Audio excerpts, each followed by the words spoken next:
อดีตจะหมดจดอนาคตจะสดใส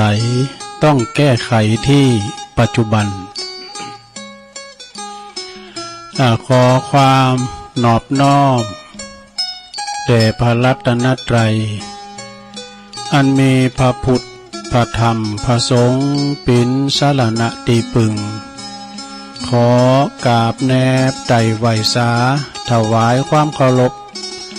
มายังครูบาอาจารย์พระมหาเถรานุเถระท่านเจ้าคณะพระสังฆาธิการพระภิกษุสามเณรเจ้าจุโตนจุองค์กุวัดวาอารามพร้อมถึงสำนักที่พักสงฆ์ตัวเนอะโดยความเคารพขอความเจริญในธรรมเจริญปอนมายังบรรดาปอออกแม่ออกศรัทธาตันสาธุชนคนดีทั้งหลายบ่ว่าจะปิ้นปอหลงแม่หลงปอลุงแม่ป่าปีป่าหน้าเอาอาศรัทธาตินจ้องห้องวัดเนาะตีได้เปิดวิทยุเครื่องหับฟังกันอยู่ต่างหอต่างเฮินต่างบ้านต่างจองกันในเวลานี้เนาะ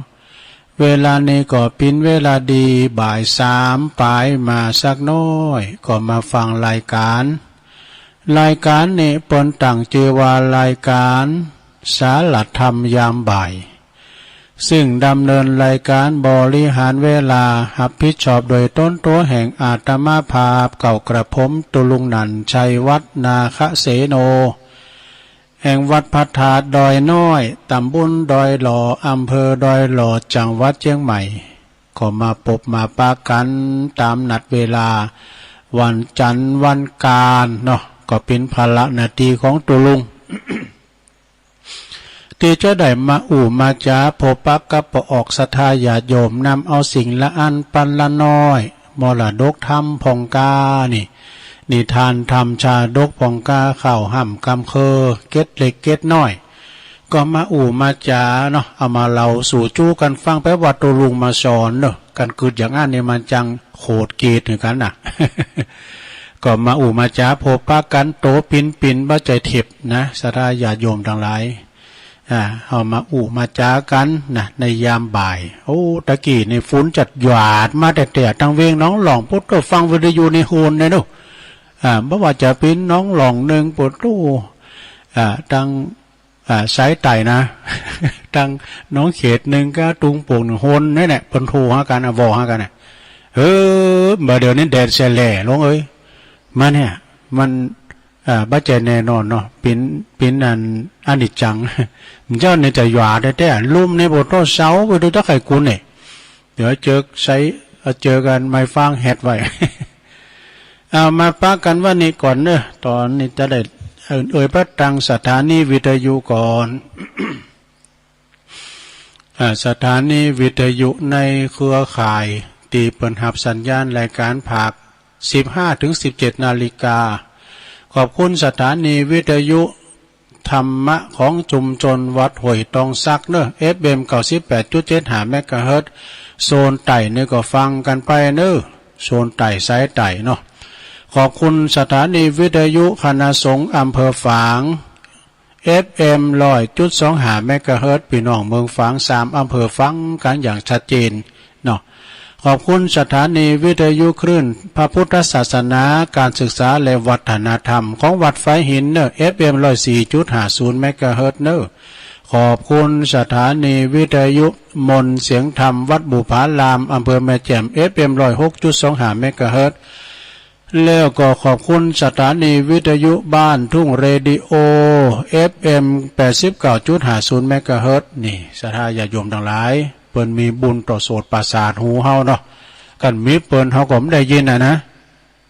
ตูเจ้าพันนายฆราวาสญาติโยมจะดีปานได้ก็ตามมาดึงโพสต์ตีอีแม่เขาอีปอเขาน่ะพร้อมหยังก็เปิ้นกดลิงก์นี้เนาะเปิ้นกดให้ได้ยินกับห้องสี่เหลี่ยมนี่แหละกะเนาะ โพสต์อันนั้นก็ขอบคุณตังเจ้าของสถานีพอทุกคืนโดยเนอะตังเจ้าหน้าที่ดีเจตีเปิลหับสัญญาณลิงสัญญาณไปตุยเนาะมาปะกันวันนี้ศรัทธาญาติโยมทั้งหลาย ก็ตรงกับวันอังคารที่24แล้วกันเนาะว่า23อาตมีบูชาผ่านไปแล้วเป็นอดีตไปแล้วลงอย่างตุลุงมหารว่าวันเดือน8ปิ้งน่ะนะเอาคนก่อนนักก่อนร้ายเนี่ยนะโต๊ะทำว่าเนี่ยเป็นอดีตไปแล้วเพียวเฟิร์นมัน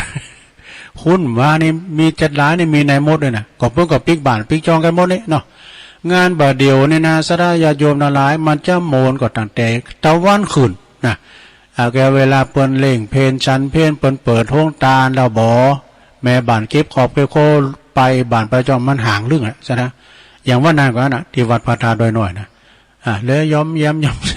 ที่ผมได้มาก็ทยอยกันมาไอ้ดักอ่ะนะมันก็เป็นอดีตไปแล้วนะอย่างว่าอาตมีบูชาก็เป็นอดีตไปแล้วเนาะวัดพระพุทธบาทตักผ้าแล้วก็หลายตีหลายตั้งด้วยนะฉะนั้นก็ยังทำรายงานอยู่ปวดโหเดินเก่าปิงแล้วเนาะวัดพระธาตุเจ้าสลีจอมต้องวัดห้วยปั้นจ้อยทั่วลายเนาะวันเดินเก่าปิงนี่นะสดาเนาะแต่จะเดินเก่าปิงกับเนี้ยก่อนกะเดินแฮมเดินแฮม8คำเดินอันนี้กันเนาะเดินทับกันได้เตียนวันที่7วันที่7น้ำดิบลงน้ำดิบลงก็ดอนจืนก็เนี่ยตาตุ่มก็สะปุงน้อยสะปุงน้อยก็หลายตีนะเนาะสดาเปิ้นเอาวันศีลเนาะฉะนั้นก็สดาญาติโยมทั้งหลายก็มาฟังกันไปเนาะฟังกันไปก็ยังติดหนีอยู่นะติดหนีต่างงานเป็นอันซิกใหม่นะเป็นอันจันหนองเขต1เนี่ยเปิดว่าใครฟังทำมาได้นาตุลงทำยังตายบ่อนเน่าบ่อตายก็ซ้อหาอย่างป้าเด้อก็อดใจฟังป้ายศรัทธาญาติโยมทั้งหลายในนามธรรมคำสอนขององค์บวรสัมมาสัมพุทธเจ้าเนาะมีนักนาป้าป่านมือถึง84,000 พระธรรมขันธ์โดยเฉพาะก็ว่าเมื่อคำยามคืนนี่เปิดฟังกันหนักกันหลายเมื่อเจ้าก่อนหลายแต่ว่ากลางวีกลางวันไผจะมัดกลุ่มหน้ากลุ่มตามาฟังกระตูเจ้าอยู่หันเนาะเปิดก็ทำมาหากินพองเวลาไผเปิดซ้ายแล้วเจ้าก็โทมได้มาโทมแรงเนาะสายมันห่างพองนะเปิดก็ไปการไปงานพองเนาะพองก็โฮมโทพองก่อมโฮมโทฟังเปิ้นโมนดีตุอีก็มีนะสดาญาติโยมทั้งหลายอันนี้ก็ขอเป็นกำลังใจให้กับศรัทธาญาติโยมเด้อที่ได้มาออกรายการนี่ก็เห็นแต่ว่า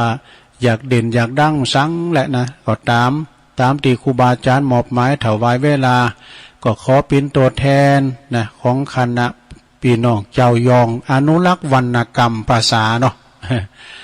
ภาษายองถ่ายยองบ้าอู่และพระเจ้าอู่ก็เลยตุลุงมาเลยอู่ยองไปนะศรัทธาญาติโยมทั้งหลายก็แผ่พายขยายเสียงไปยองก็มีโทรไปนะยองก็มีโทรไปทุกจังหวัดต้องมียองนะศรัทธาเนาะเพิ่นก็ไปปิ้นป้ายปิ้นเคยพองก้าอย่าเนาะศรัทธาเอามาปบมาปะกันแล้วฟังกันหนักกันหลายตีหลายแห่งหลายหนหลายตีหลายตังตุลุงก็จะได้น้อมนำเอาชาดกธรรมขององค์พระสัมมาสัมพุทธเจ้าในการฟังธรรมนะสุสังละพัตเตปัญญังฟังโดยดียอมเกิดปัญญาจากการฟังนะศรัทธาญาติโยมทั้งหลายเนาะปัญญาเกิดจากการฟังแต่ว่าสัพพะทานังธรรมะทานังชินาติการทำบุญหรือทำปินต้านชนะการทำกุสิ่งกุอย่างเนอะศรัทธาเนาะถ้าเรานี่ทานชาดกเลิงงูเหลิมหลง งูเหลิมใหญ่นี่ก็จะปิ้นจะใดศรัทธาญาติโยมก็ลองมาฟังกันพอเนอะนะกิละดังได้ยินมานี่ครั้งศาสนาของพระเจ้าพระพุทธเจ้ากัสสปะนะที่ลงแล้วมาเอโกมหาสัปโปยังมีงูเหลิมใหญ่ตัวหนึ่งหน่อยศรัทธางูเหลิมนี่มันเฮ็ดงูพิ้นตัวของมีนะศรัทธางูหน่อยนะมันลื่นเลยนะก่อนในประวัติไหนเนี่ยพาน้อยเปิ้นนั่งภาวนาเนี่ยเปิ้นสัจจะอธิษฐานบำหนีหายไปไหนแม้แต่อันตรายใดๆมาก็ตื้มลุกหนีไปไหนพอดีงูมาปะใส่กันงูมาปะใส่ก็ลุยลายลื่นเอาเนนเข้าไปก็เนี่ยว่างูวัดงูลื่นงูลื่นนะงูน้อยก็ลื่นเขตนี่ซะนะ ก็เฮาฟังก็เสียงไก่บรรณสมัยเมื่อก่อนนี่อยู่ท้องทุ่งท้องนานะวับวับเอาเตียวเข้าไปก็ไก่ไปเรื่อยโอ้ก็เขียดที่มาห้องดังไงเนาะมันใหญ่เนี่ยไข่ไปจวยอยู่มันป่นปากงูก็มันเป็นอาหารของเปิ่นเนาะสถานเนาะจำเปิ้นเด้อนะอาหารของเปิ้นกบมันก็เลื่อนได้นะงานงูตัวใหญ่เนี่ยงูเหลิมเนี่ยเห็ดงูเป็นตัวเอาไปผอนในคลิปใน YouTube เรื่องสัตว์โลกนะกำมันเห็ดแล้วก็มันลื่นไปเป็นตัวนะงูเนี่ยนะสถาก็ยังมีงูเหลิมตัวหนึ่งเนาะยังมีงูเหลิมใหญ่ตัวหนึ่งมันถืออยู่ซึ่งเสียงมันแบบข้างข่าวนะลงเนี่ยมันเอาซึ่งเสียงแห่งพระภิกษุปนสาธยายพระอภิธรรมเฉพาะพระศาลายตนะคาถาวะ เป็นสาธยายเฉพาะศาลายตนะคาถาจิตกับปรีดาโสมนัสหันษายินดีเป็นอย่างหนักเนาะงูเหลือมตัวนั้นนะฟังเขาก็เกิดปรับเพิ่มปีติยินดีซึ่งในพระธรรมสาธยายที่ประสงค์สาธยายธรรมข้านงูเหลือมตัวนี้ทำการกิริยาตายไปนะก็ได้ไปบังเกิดในสวรรค์บ่ดูขนาดฟังธรรมได้นะหลวงงูนะสัตตลิสารนะตายไปแล้วไปบังเกิดในเมืองสวรรค์นะแต่เสวยสุขอยู่ในสวรรค์จันสิ้นกาลนานนะเมื่อแก่จุนถึงพระพุทธเจ้าของเฮาในปนได้ตรัสรู้ในโลกแล้วก็เสด็จดับขันธปรินิพพานนะสู่พระนิพพานเทพบุตรที่เป็นงูนะเทพยบุตรที่เป็นงูไปเกิดเป็นเทพยบุตรนั้นก็จุติลงมาเกิดในตระกูลแห่งพราหมณ์เนี่ยในเมืองปาตาลิบุตรมาเกิดนั่นย้ำเกิดก็เกิดมาแล้วก็ทรงเจริญวัยใหญ่นากาบ้านขึ้นมาก็ออกโบสถ์แถมเนี่ยออกโบสถ์นอกพระพุทธศาสนาเป็นอาชีวกนะเป็นอาชีวกก็มีชื่อว่าโสนาชีวกนะคืองูเหลิมตัวนี้เปิ้นเกิดมาเจริญวัยใหญ่นากาบ้านขึ้นมาก็ออกโบสถ์นอกพระพุทธศาสนาเป็นอาชีวกมีชื่อว่าโสนาชีวกนะโสนาชีวกเป็นอาจารย์สอนเนอะเป็นอาจารย์สอนพระมเหสีแห่งพระเจ้าวินทุสาร สอนพระมเหสีของพระเจ้าวินทุสารเมื่อวานางพระนางนั้นทรงพระคันคือต่างต้องราชกุมารนะพระนางก็มีความปรารถนาว่ามันเป็นมีแปดต้องเนาะโอ้ยใครเอาเท้าข้างนึงไปเหยียบพระจันทร์แล้วก็เอาเท้าทั้งข้างนึงเอาผ้าบาทเนาะเอาผ้าบาททั้งข้างนึงไปเหยียบตีพระอาทิตย์ว่าดูไปแล้วก็อยากจะเสวยซึ่งดาวที่ต้องฟ้านะใครอยากกินดาววะแล้วก็เมฆด้วยว่าตลอดถึงลากดินจะเนี่ยให้ถอมใหญ่กันเนาะลากดิน มันไม่เกี่ยวยังเฮ็ดถอบบนรู้ลากดินโอ้อันเฮ็ดถอมนะเกิดจากดูลาเชื้อราอย่างชนิดหนึ่งเฮ็ดนี่นะเฮ็ดถอแป้งมันสมสมัยหน่อยเนาะ ตลอดถึงลากดินนะนางขยากกินพระบาท2พระบาทก็เหยียบเดินเหยียบตะวันแล้วก็ขึ้นว่าไข่เสวยไข่อยากกินดาวบุญต้องฟ้าแล้วก็เมฆแล้วก็ตลอดถึงลากดินและก็ไม้ใหญ่ด้วยพระเจ้าวินทุสารทรงสาปว่าพระราชเทวีเนี่ยทรงยินดีปรารถนาดังนั้นแล้วเนี่ยพระเจ้าเป็นว่าพระราชาก็เป็นผู้ฉลาดเนาะพระราชาเนี่ยเป็นผู้ฉลาดพระองค์ก็เลยรับสั่งเหือนนางนาสนมทั้งหลายเสนาอามาตย์ทั้งหลายทำขนมเบิ่งเนี่ยขนมเบิ่งมันมีมามุนนะขนมเบิ่งนะอันใหญ่ที่สุดเลยอันใหญ่2 อันสองอันนะแล้วก็ตรัสบอกกับพระนางว่าขนมนี่ก็คือพระจันทร์เนอะขนมนี่ก็คือพระอาทิตย์เนอะนะ เจ้าจุงเอาอันเท้ามาเย็บนี่นะแล้วขนมนี่ก็เป็นขนมขตุ่มมัดว่ามันใจขตุ่มเนี่ยมันเหมือนกับสีสันอย่างดาวอ่ะนะ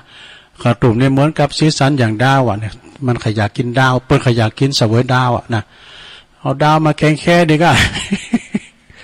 แล้วนอกจากนั้นนะศรัทธาญาติโยมนะแล้วขนมแดกง่าเนี่ยขนมแดกง่าเนี่ยมีแต่ไทยนะแหละขนมแดกง่าเนี่ยและขนมหกมีเนอะซึ่งมีอาการ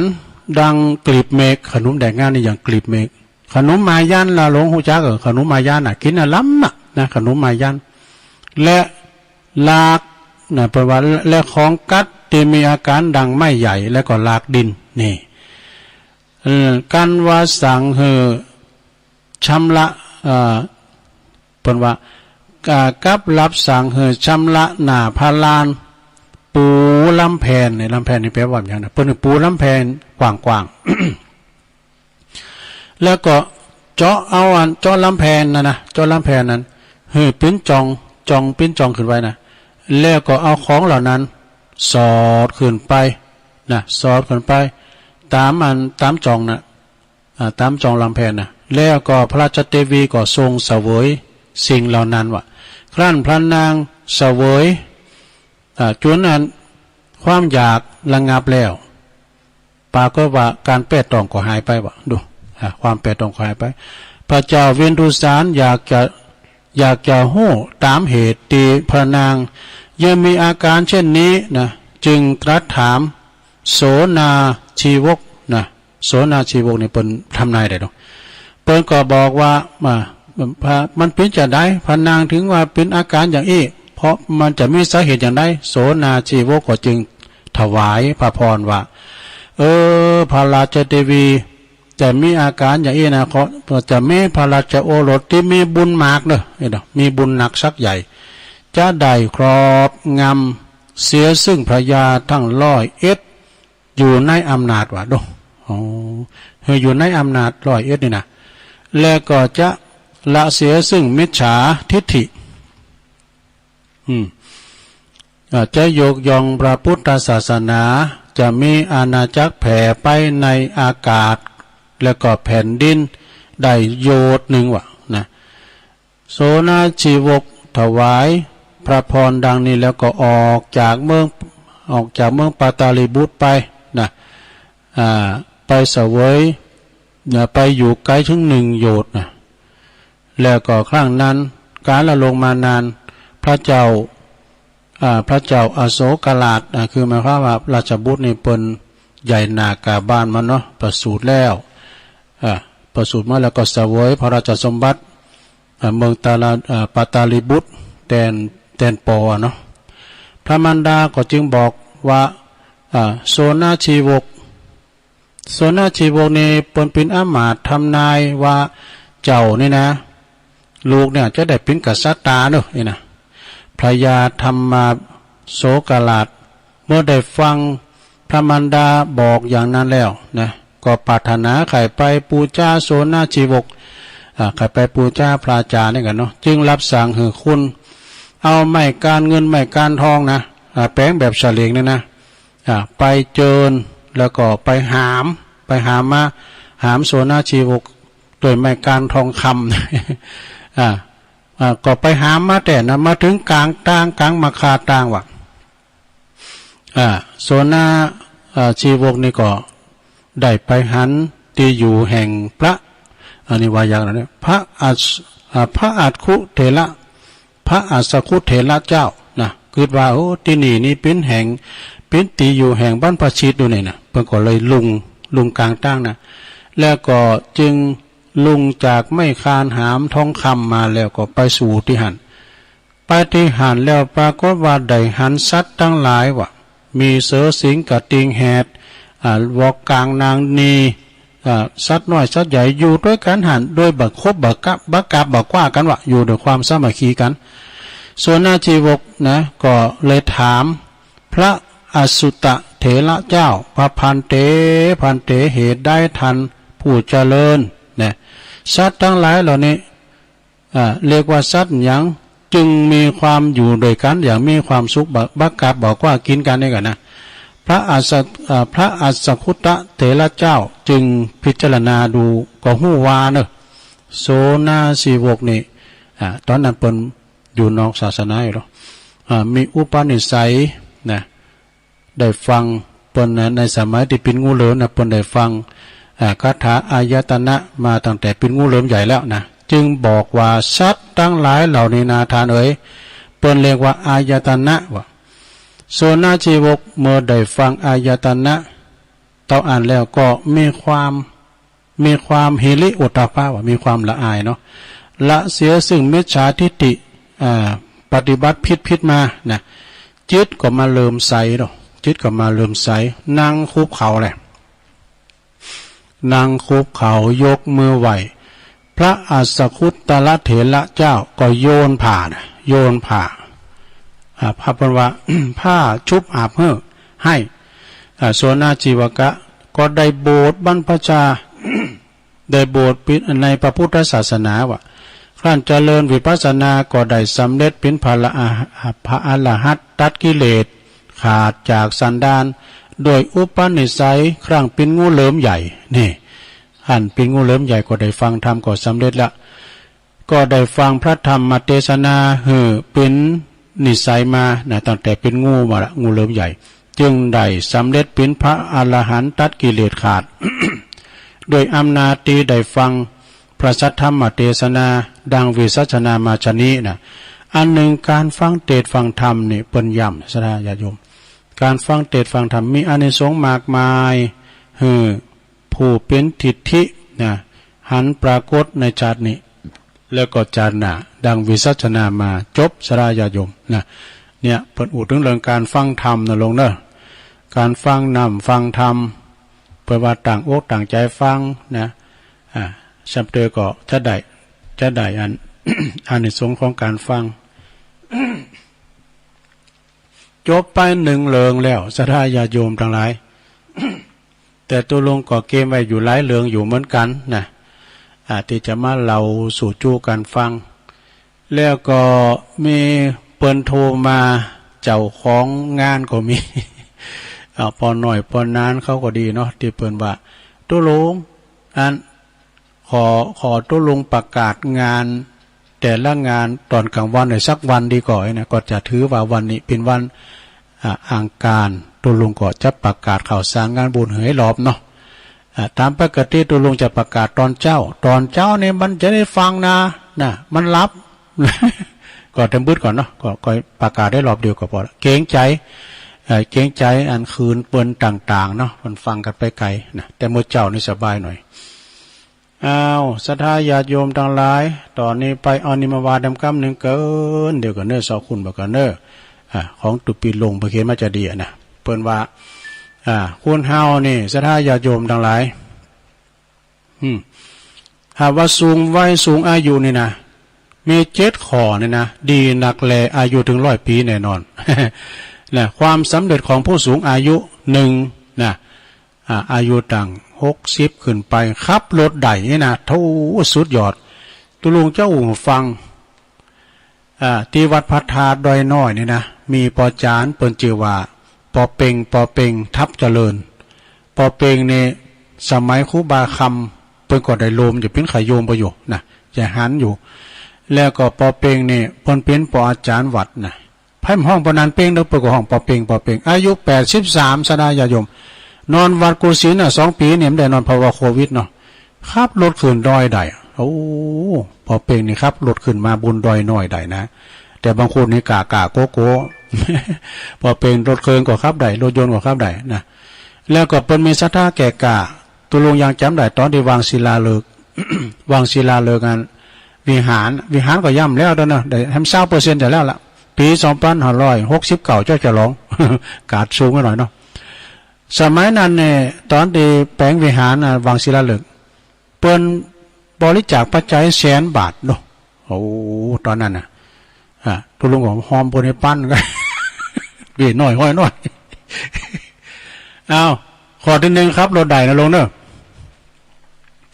การควรถามอายุม60 ปีไปเกินไปนะครับรถใดนี่สบายนักแลนะ2อายุ65 ปีไม่มีโรคนี่ ไม่มีโรคภัยไข้เจ็บโอ้ไปว่าอย่าง60หามอย่างบางพองปนเป็น70 80ถีบรถถีบได้อยู่อะเนาะเนี่ยสุขภาพสมบูรณ์ร่างกายแข็งแรงข้อที่3หลงอายุ70ปีเนี่ยนะบ่มีการเพราะว่า70ปีบ่เป็นภาระผู้ใดนี่มันเป็นภาระลูกเป็นภาระหลานอ่ะนะไปบ่อุ้มลูกปุ๊กนอนอ่ะ70ปีเนี่ยนะสดาญาติโยมทั้งหลายนะสุขภาพดีไม่มีขายถ้าอยากได้ต้องออกกำลังตัวเนาะออกกำลังตัวอันนี้ข้อที่3 70ปีไม่เป็นภาระของลูกหลานใครๆนะแล้วก็ข้อต่อไปข้อที่4หลงข้อที่4เป็นว่าจะได้ข้อที่4เป็นว่า75ปีนะอายุได้75ปีนี่สังสรรค์ยังสังสรรค์กับเพื่อนเก่าๆได้นี่ยังสังสรรค์กับเพื่อนเก่าๆได้นี่อายุ75ปีนะ75ปีนี่ก็ยังว่าแข็งแรงอยู่ต่อไปข้อที่5ลงอายุ81ปีดูอายุ81ปีนี่ยังหูดตังปีกบานใดลุงตังนะลุงตังยังปีกบานใดนี่เอวบันเนื้อบันไตเอว5 ลุง 5 ล้านอ่ะพอได้ปีกบานก็เนิ่นปีกมาบานได้สบายเข้าทุกโหดได้ข้อที่6อายุ86ปีเนาะเปิ้นว่า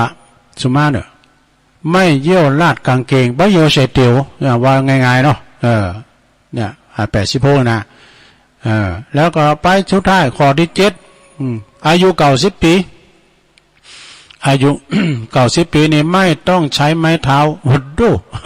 90ปีนี่ไปใช้ไม้เต้าพองเนาะอายุ90ปีนี่นะโอ้ไม้เต้าแล้วก็ว่าขอให้โชคดีอายุให้ถึง100ปีนี่ขอบคุณตุปีลงเด้อส่งขอคิดดีๆมานะโอ้การนี้ก็ได้หลายนาทีแล้วกันต่อไปก็จะว่าอานิแฮมเนสดาญาโยมทั้งหลายไก่ที่จะถึง4 โมงก็จะได้จะได้ประกาศข่าวสารงานบุญสถานกรรมเนาะเปิดหูเปิดหันว่าเดี๋ยวนี้ก็กำลังมีการไม่งานที่หันที่นี่แล้วไปก็หลายวัดอย่างพระบาทตักผ้าก็แล้วว่าละนะวัดทรงแคววัดศาลาน้ำแพรบุญแหมนะก็แล้วกันไปเป็นลายนะ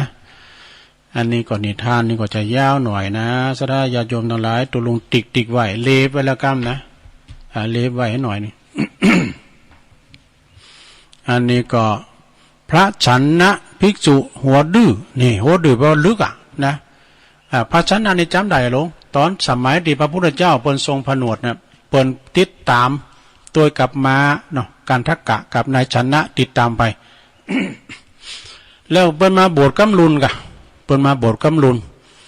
แล้วก็เปิ้นก็มีทิฏฐิสูงเหมือนกันเนอะนะพระฉันนะภิกษุนั้นนะคือพระฉันนะภิกษุนั้นชอบด่าว่า บทกำลุนไปด่าพระเถระเจ้านะไปชอบไปด่าพระอัครสาวกทั้งสองเสมอว่าเมื่อข้าวเธอออกโบสถ์กับพระลูกเจ้านะเฮาบ่ฮู้ไผเลยฮู้จักไผเลยบ่ฮู้บ่หันเลยเนี่ยมาบัดนี้มีผู้กล่าวว่าโอ้อันนี้ภาษาลิบุตรเนออันนี้พระโมคคัลลาเนออัครสาวกเนอเป็นพระอัครสาวกพระพุทธเจ้าก็ทรงทรา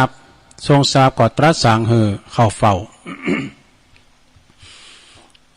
คล้ายๆกับว่าโคข่าเนี่ยติดตามพระพุทธเจ้าไปโบสถ์ปุ่นข่าก็สำคัญแล้วสูงก็ประมาณนั้นนะคือว่าสู้เข้ามาบวชเป็นอัครสาวกเบื้องซ้ายเบื้องขวาก็เนี่ยไปต่อว่าพระเถระนะพระพุทธเจ้าก็เลยสั่งเข้าเฝ้านะพระพุทธเจ้าก็เลยสั่งสอนให้รู้ว่าพระอัครสาวกเนี่ยนะเป็นผู้ที่มีคุณแท้มีคุณธรรมดีแต่เนอะควรจักเคารพนับถือปนะในชั้นนะควรจะพระชั้นนะจะต้องเคารพนับถือปนะทรง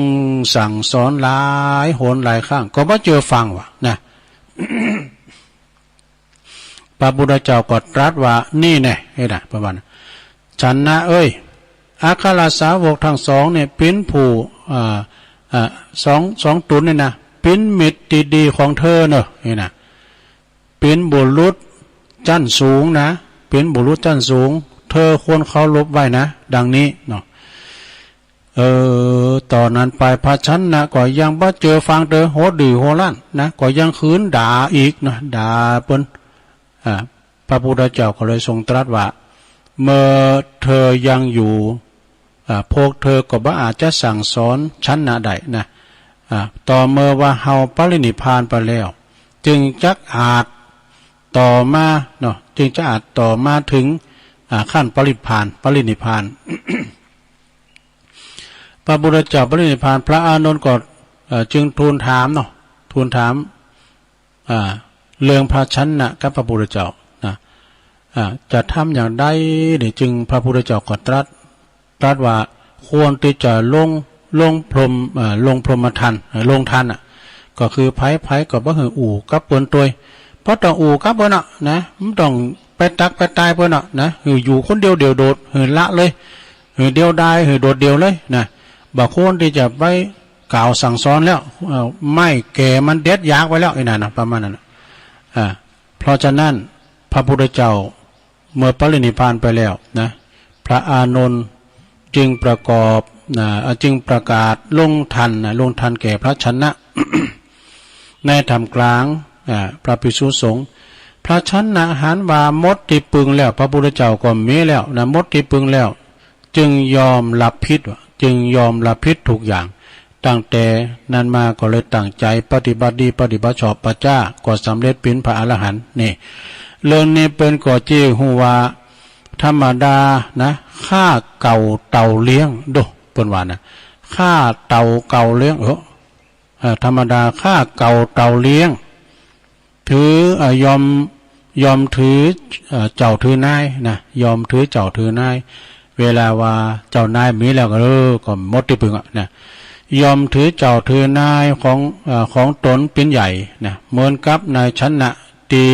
แต่ติดตามเสด็จพระพุทธเจ้าออกทรงผนวดนะออกไปทรงผนวดนะได้เรามา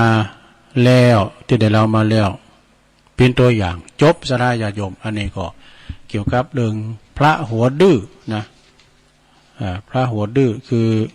พระชั้นนะนั่นเองเนาะก็ได้เราสู่จูกันฟังมานะ เรายังมีเรื่องยาวทั้งเรื่องหน่อยซะได้เนอะเรื่องพระมหากบิณฑเถระเจ้านะสาระราชสมบัติแล้วก็ออกบรรพชาเนี่ยนะยาวเหมือนกันเนอะซะได้เนอะอันนี้ก็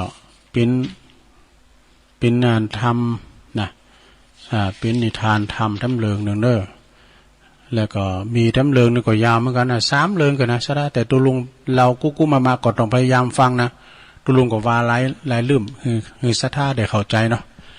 เอาทั้งเรื่องนึงก่อนเนอะศรัทธาเรื่องนี้ก็ยาวพอสมควรใครยาวเก๋ไปกันเดียวกันเนอะเรื่อง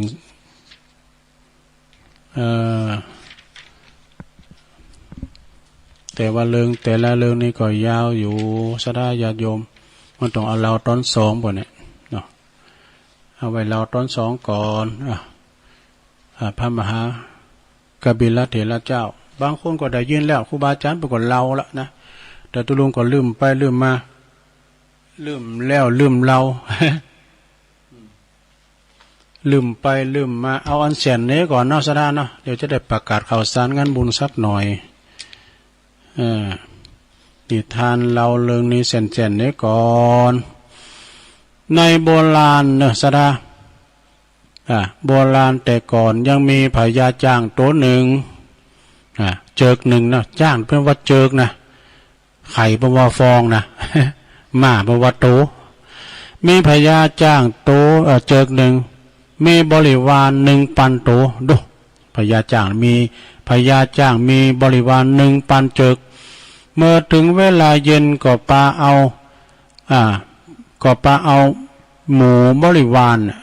ลงไปหลิ่นน้ำอยู่เตียนป่าดงนะอยู่ตามป่าดงลงไปหลิ่นอยู่ตามป่าดงนะเวลาย้อนมาก็ปาเอาหมู่ฝูงบริวารลงไปหลิ่นอยู่ตามป่าแม่น้ำอย่างนี้ทุกวันนะแต่ยังมีพราน พรานโตหนึ่งพรานผู้หนึ่งเอาผ้าเหลืองมาคุมไว้ เอาผ้าเหลืองมาคุมไว้พร้อมยังเพราะว่าปลอมตัวเป็นพระปัจเจกะวะแล้วก็ไปนั่งอยู่ที่หิมมุนตัง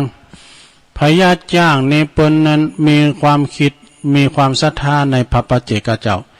ก็คิดว่าอันนี้เป็นพระปัจเจกเอกะก็ปาเอาเจ้าหมูเจ้าฝูงบริวารหลายไปกราบไปไหวตามลำดับนะไปทุกโตไปทุกโตมาถึงโตสุดท้ายนะโตสุดท้ายนั่นพรานเนาะพรานมันก็เกมนะหอกขอแตง เอาหอกขอแตงตัวน้อย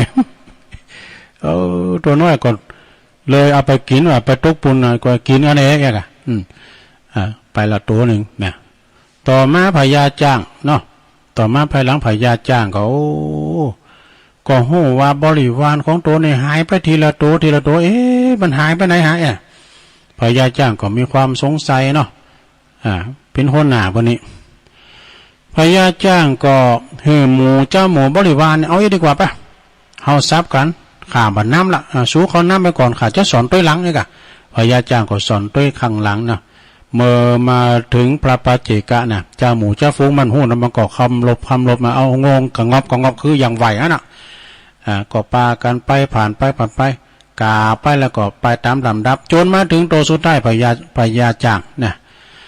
นายพรานก็มาดึงคิดว่านะมันก็จะเอาแล้วหรอกนายพรานก็ทำโตเป็นพระปัจเจกะนะเป็นที่เป็นเคารพนับถือนะก็เอาหอกมาแล้วหันที่สอนอาวุธมาแล้วเอาหอกมาเขาพยายามจะแต้งจ้างพญาจ้างเนาะพญาจ้างก็จับถึงหอกโหบถึงแขน จับถึงหอบโหบถึงแขนแขนนั่นพานนะโหบโดยงงบนนั้นเอาหวันแล้วก็คิดว่าในใจว่าเฮาจะฆ่าในพรานนี้ก็ได้นะแต่เนี่ยเพิ่นมีแต่ด้วยแต่เมื่อเฮานับถือว่าเป็นพระปัจเจกเจ้าหันแก่พระปัจเจกเจ้าเนอะก็คนมีเมตตาโปรดมันไปเนี่ยปล่อยมันไปดูอันหนึ่งเฮาได้เป็นใหญ่กว่าจ้างต่างหลายได้นับปันโตมัดปันเจิกก็เพราะว่าเฮามีความเมตตานั่นเองนะถ้าเฮาฆ่าพรานนี้ก็เฮาก็ไล่ความเชื่อถึงความเมตตาแล้วก็ปล่อยในพรานนี้ไปโดยที่ว่าหันแก่พระปัจเจกเจ้านะแล้วก็เรื่องนี้ก็จบลงไป ยิ้มเดียเนาะ เจอของจริงนี่ในพรานนี่นะเว้ยในพรานนี่แต่ว่าพญาจ้างนี้พญาจ้างไปศาลนี่เปิ้นเป็นพญาได้กันเนาะเปิ้นมีความรอบรู้นะเปิ้นมีความสังเกตเปิ้นมีปัญญานะเปิ้นมีปัญญาเปิ้นก็เลยเอาตัวหลอดเอาลูกศิษย์ลูกหาบริวารหลอดไปตอนนี้ไปตุลุงจะขอประกาศข่าวสารงานบุญกันนะลงเด้อข่าวสารงานบุญตามตีปอน้อยปอนานแล้วก็พระคุณเจ้าที่เปิ้นแปลงลายมาขอประกาศกลางวันเอาไอ้วันเนาะเอาไอ้วันหนึ่งก่อนเปิ้นก็ว่าขอเชิญโลมทำบุญเดี๋ยวกันเนี่ยอันนี้วันนี้ก่อนข่าวสารงานบุญก็เสียงปัจจัยเนอะใช่ไหมถึงวันนี้เนาะอันนี้ก็งานมรณกรรมงานมรณภาพงานปล่อยล่อกำหนดการประชุมเพลิงศพเนอะพระอธิการจำนงขันติทโลตุลุงคำตุปีคำอดีตเป็นพิจารวาดวัดชัยชนะวงเล็บปวงสนุกตำบลประตูป่าอำเภอเมืองจังหวัดลำพูนเนอะเปิ้นนั้นเอาศพลุงนอนพระศาสตร์ตั้งแต่วันที่21มาแล้วนะก็ถึงวันนี้ก็เมื่อค่ำยามคืนไปก็มีการสวดการเทศน์สดาก็ไปรวมปูจาผ่าปูจาโลเนอะนะและเปิ้นจะประชุมเพลิงศพในวันที่28เนอะ28จะเป็นการวันประชุมเพลิงศพนะฉะนั้นก็ขอศรัทธาญาติโยมละแวกไก่เคียงก็ไปรวมบุญเนอะรวมบุญกันที่วัดวงสนุกนะ ทำงานหนึ่งก็สดาญาโยมงานประเพณีทรงน้ำพระธาตุนะอันนี้ก็ไก่มาถึงละวันที่เนี่ยเจิญรวมทำบุญงานประเพณีทรงน้ำพระธาตุเจดีย์มีหลายอย่างมีพระเจ้าท่านใจกูอัฐิรูปเหมือนแล้วก็ของครูบาถาวรถาวรนะแล้วก็หลวงปู่สุรินโทณวัดหลวงสีเตี้ยตำบลสีเตี้ยอำเภอบ้านห้องในวันที่22 มิถุนายนเนอะ22นี่ก็เป็นวันแต่พอละ22 มิถุนายนนี่นะตีวัดหลวงสีเตี้ยเปิ้นก็มีกุปีโดยเมตตาบารมีธรรมหลวงพ่อท่านพระครูกัลยาณธรรมนิวิตเจ้าคณะตำบลสีเตี้ยวัดหลวงสีเตี้ยหรือว่าครูบาเสาคำเนอะวันที่22พระจะหลักเป็นเจ้าภาพสังฆทานลงทานแจ้งจือได้ที่กรรมการเนอะมีซอปืนเมืองให้ฟังตลอดวันตัวนะแล้วก็อันนี้ปุ่นอันนี้ผมได้ยินกันเนาะว่าไปเนาะทางวัดดอนจันเนอะทางวัดดอนจันตำบลเวียงกาหลงอำเภอเวียงป่าเป่าเปิ้นก็ขอเชิญรวมทำบุญทรงน้ำพระธาตุชเวดากองจำลองปีนี้เปิ้นจัดเป็นปีแรกเนอะนะตีปุ่นวัดป่าจันดอนจันปุ่นนะพระครูปลัดณัฐพงษ์เจริญพรมาเนาะอันนี้เปิ้นจัดเป็นปีแรกก็เป็นวันที่เสาเก่า14นะเป็นวันเดือนเก่าปิงนะเป็นวันเดือนเก่าปิงพอดีนะสดาญาโยมที่วัดปูนวัดป่าจันดอนจันนะตกวันที่เสาเก่าลืมเขียนวันที่เสาเก่าเดือนหน้าเนี่ยนะงานดอกป้ายดำกั้มสดาญาโยมทั้งหลายวันที่เก่า11 มิถุนาเดือนหน้านี่ก็ที่วัดบันปางเด้อสดาวัดบันปางนี่ก็เปิ้นรับซ้ายเฮาได้อยู่เปิ้นรับได้อยู่เปิ้นก็จะมีงานถวายน้ำสงฆ์อัฐิครูบาเจ้าศรีวิจัยแล้วก็เปิ้นจะมีงานปฏิบัติวิปัสสนากรรมฐานเนื่องในงานบำเพ็ญกุศลครบรอบวันชาตการ144 ปีเด้อครูบาสินธรรมเฮาเนี่ยถ้าเปิ้นละสังขารมรณภาพเปิ้นจะมีอายุถึง144 ปีนะของครูบาเจ้าศรีวิจัยณวัดบ้านปางเนอะตำบลศรีวิจัยอำเภอลีนะ6 ถึง 10ก็มีการเปิดอบรมวิปัสสนากรรมฐานวันแต่ของเปิ้นก็วันที่11 มิถุนายนเนอะถวายน้ำสงฆ์อัฐิของครูบาเจ้าตลอดวันเนอะพระครูปลัดวินัยอภินันโทฝากประกาศมาเนาะทำงานหนึ่งสดาญาโยมก็งานประเพณี12 มิถุนา65ก็งานประเพณีสงน้ำอัฐิถาดของครูบาพระศรีอริยวังโสพระศรีอริยวังโสแล้วก็หลวงปู่สิงห์ทองอินทวังโสณที่วัดป่าบุกนะตำบลแม่แรงอำเภอป่าสร้างงานนี้ก็สดาญาโยมเป็นงานเก่าแต่เนอะนี่นะประเพณีเก่าเดิมก่อนนี้จะมีไหนจะมีก็วัดพระบาทวัดดอยน้อยวัดป่าบุกนี่ดังเดิมเลยแต่ป่าบุกนี่นะในวันนี้วันที่12นะก็เปิ้นมีแข่งของหลวงด้วยนะเปิดแบบโอเพ่นมาคือก็เปิ้นหับหมดนะวัดป่าบุกตำบลแม่แรงต่อไปก็ในวันที่30 พฤษภาแล้วไปแล้วกันเนาะเอาเดือนนี้ก็30 พฤษภานี่ก็ทางสำนักสงฆ์ห้อมบุญเนี่ยโดยหลวงพ่อมานิษฐาวโรเจ้าสำนักสงฆ์ห้อมบุญและพร้อมด้วยคณะกรรมการและก็คณะศรัทธาสำนักสงฆ์ห้อมบุญก็จะมีงานทำบุญประเพณีทรงน้ำพระธาตุขึ้นเพื่ออนุรักษ์ประเพณีอันดีงามวะนะมีพระสงฆ์พิธีเก่ารูปเจริญพระพุทธมนต์แล้วก็โหวัดจำนวนอยู่28 วัดด้วยกันนะพระจะเป็นเจ้าภาพสังฆทานจุดละ500หรือว่าตามเจตนาหรือว่าลงทานติดต่อใดในที่หลวงพ่อมานิษฐาวโรนะอันนี้สำนักสงฆ์ห้อมบุญเนอะเจ้าเพิ่นทำได้ยินเพราะว่าวิทยุมดีเด้อเนอะปตคนเฒ่าโทรมาบึ้นๆนะแต่ฟังทางเฟซทางไลน์ได้ฝนตกนักน้ำเข้าสายมันนะเราเข้าคืนแล้วก็เลยช็อตนะก็สักวัน2 วันก็ได้เดียว7 มิถุนายนนี่ก็ทรงน้ำพระธาตุเด้อที่แล้วก็สืบจัตตาหลวงตึงวัดตึงบ้านนะที่วัดดอนจื้น ดอนชื่นกอดตำบลดอยหล่ออำเภอดอยหล่อนะพระครูมานะสุทธิกรนะเปิดฝากประกาศมาก็จะมีทีมงานของ PS Sound ด้วยเนาะซอแต่มีริมมีก็วามกำ เนาะอันนี้ก็เจิญโลมทำบุญตีนิปุนเนอะสาวเก่าพฤษภาปลายเดือนนี่นะเจิญโลมทำบุญออกโรงทานตลอดถึงทำบุญครบรอบนะครบรอบการต่างวัด12 ปีที่วัดพาเงือพระนารามนะเปิ้นจะมีพาเงือพระนารามนี่เปิ้นก็มีตอดผ่าป่าสามัคคีโดยแล้วก็ทำบุญครบรอบ12 ปีของการต่างวัดสร้างวัดแล้วก็ตอดผ่าป่าสมทบทุนในการสร้างอุโบสถเปิ้นแปลงโบสถเนอะที่วัดผาเงือพระนารามตำบลนครเจดีย์อำเภอป่าซางในวันที่29 พฤษภาปลายเดือนเนี่ยนะพระเจ้าหับสังฆทานก็ชุดละ 1,000 ตัวจีนก็ชุดละ 1,000 นะติดต่อได้ที่ท่านพระอาจารย์ธงชัยวรธรรมโมหรือว่าครูบาละนะ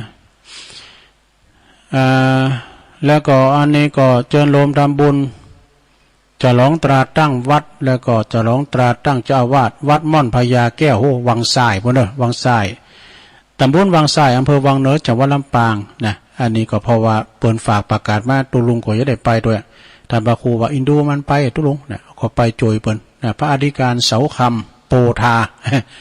ตุเสาคำนี่เปิ่นก็บวชอยู่ที่วัดดอนจันทร์นะที่วัดดอนจันทร์เวียงป่าเป่าแล้วก็เปิ่นมาเป็นตุลุงเพียกะนะเวลา7 โมงก็ทำบุญบายสีสู่ขวัญเจ้าอาวาสเนี่ย8 โมงก็แต่แห่แต่งตั้งแห่ตาตั้งรอบหมู่บ้าน9 โมงครึ่งแล้วก็ทักษิณา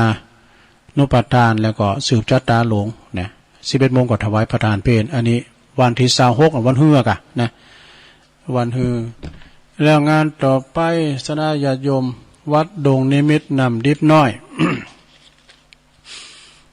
วัดดงนิมิตนำดิบน้อยนี่ เปิ้นก็จะมีงาน ทรงน้ำพระธาตุแล้วก็บวงสรวงปอบานตัวเนอะโดยเปิ้นก็แปลงวิหารเนาะวิหารเปิ้นก็งามดงนิมิตนำดิบน้อยนี่เปิ้นจะมีในวันที่3 มิถุนายนเนอะเอาไก่มานะแกเนอะ3 มิถุนายนวันที่2เมื่อคืนนั้นเปิ้นจะมีการประกวดห้องเพลงนักร้องนะ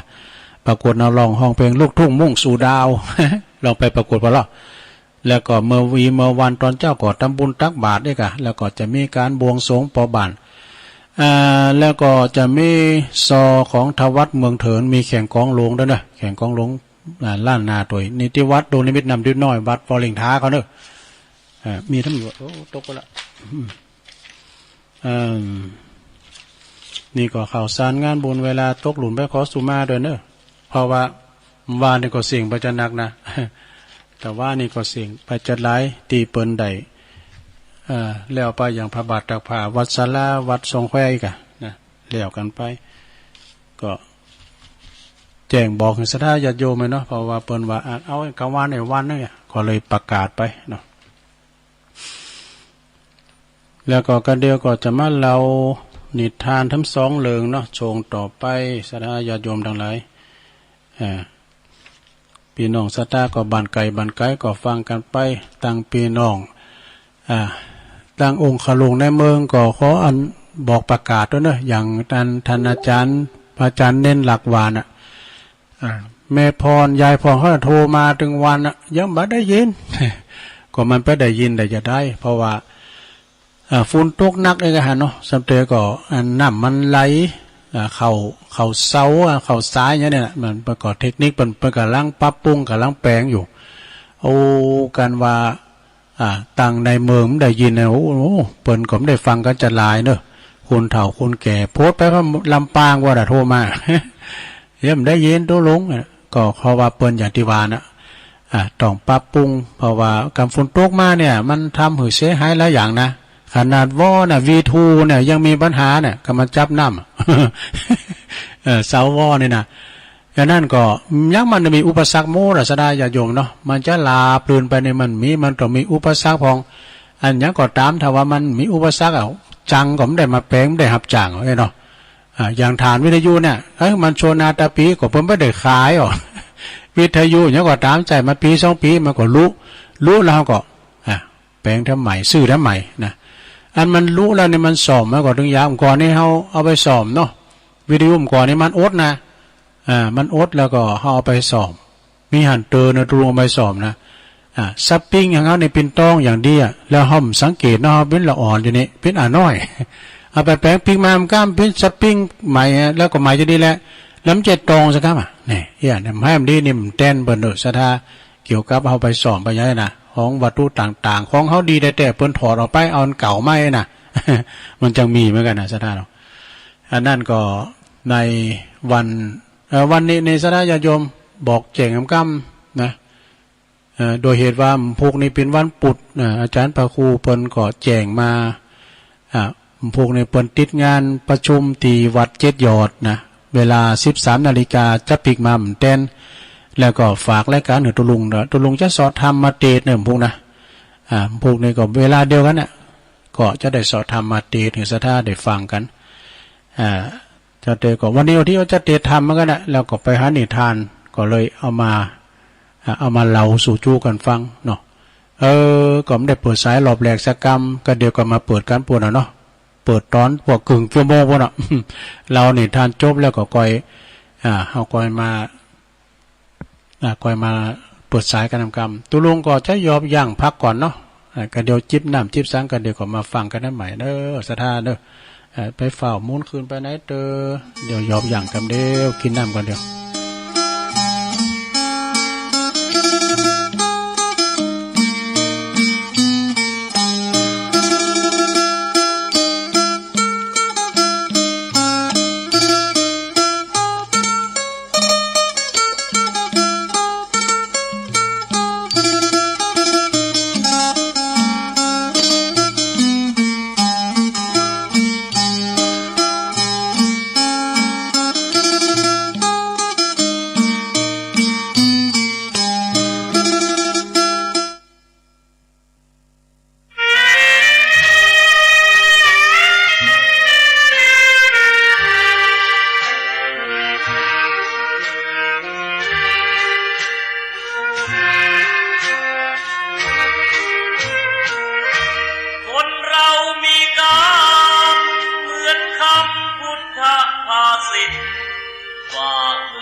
ที่นอนเหมือนกันคือโล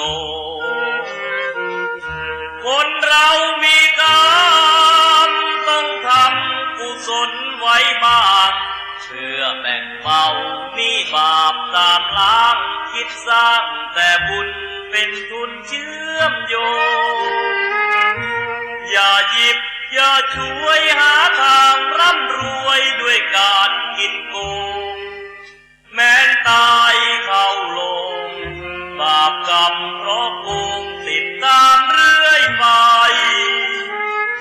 ถึงเป็นเศรษฐีมั่งมีเงินทองเพียงใดหมดลมแล้วไม่อาจนำเงินไปได้เลยสักคนเวรกรรมตามทันเห็นกันด้วยตาก็บ่อยเข้าในคุกไม่ใช่น้อยไม่ค่อยจดจำในความทุกข์ทนสวรรค์ในอกและมีนรกในดวงกมลขอเตือนทุกคนว่ามีหรือจนไม่เห็นสำคัญหมดลมหายใจแล้วไปนอนเรียงเคียงกันที่ป่าช้านั้นไม่พ้นมือฉันพวกสัพพ ปเหร่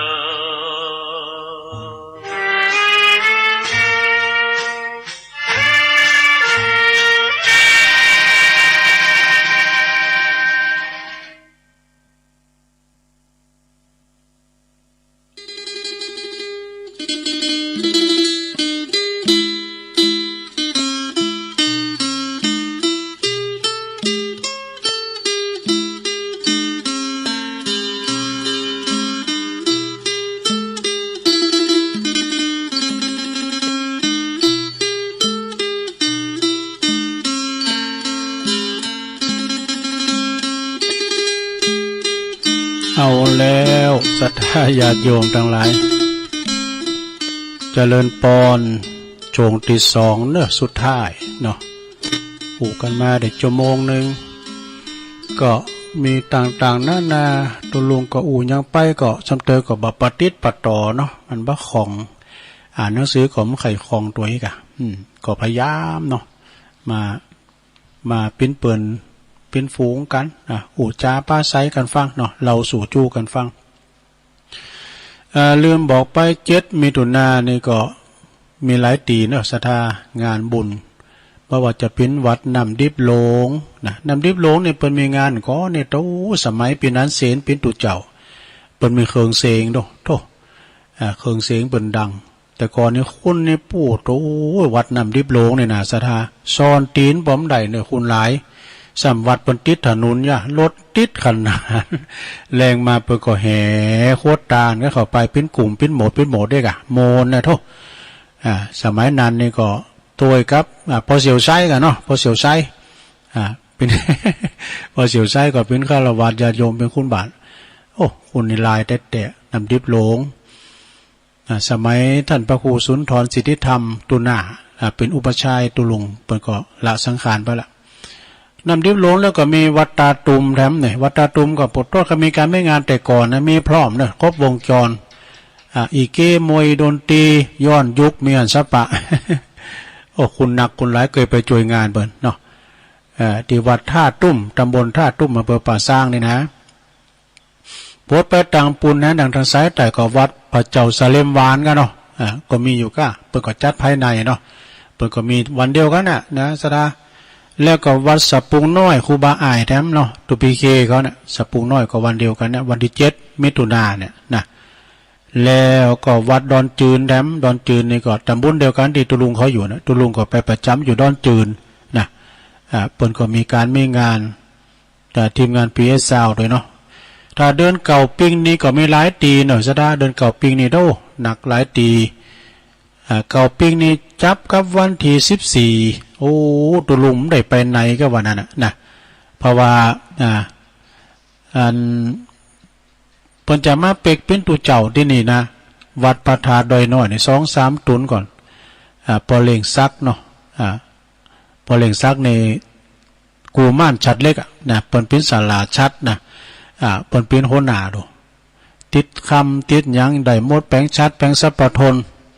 แล้วเปิ้นก็ปุ้งให้ลูกน้องไปละเปิ้นก็จะมาโบสถ์ มาโบสถ์วันที่14นะกูม่านชัดเล็กเปิ้นจะมาโบสถ์ที่วัดพระธาตุดอยน้อยนะแล้วก็14นี่มีงานเอาหลายตีกับวัดพระธาตุเจ้าสลีจอมตองนี่วัดหลงศรีจอมตองนี่นะเปิ้นก็เตือนเก่าปิง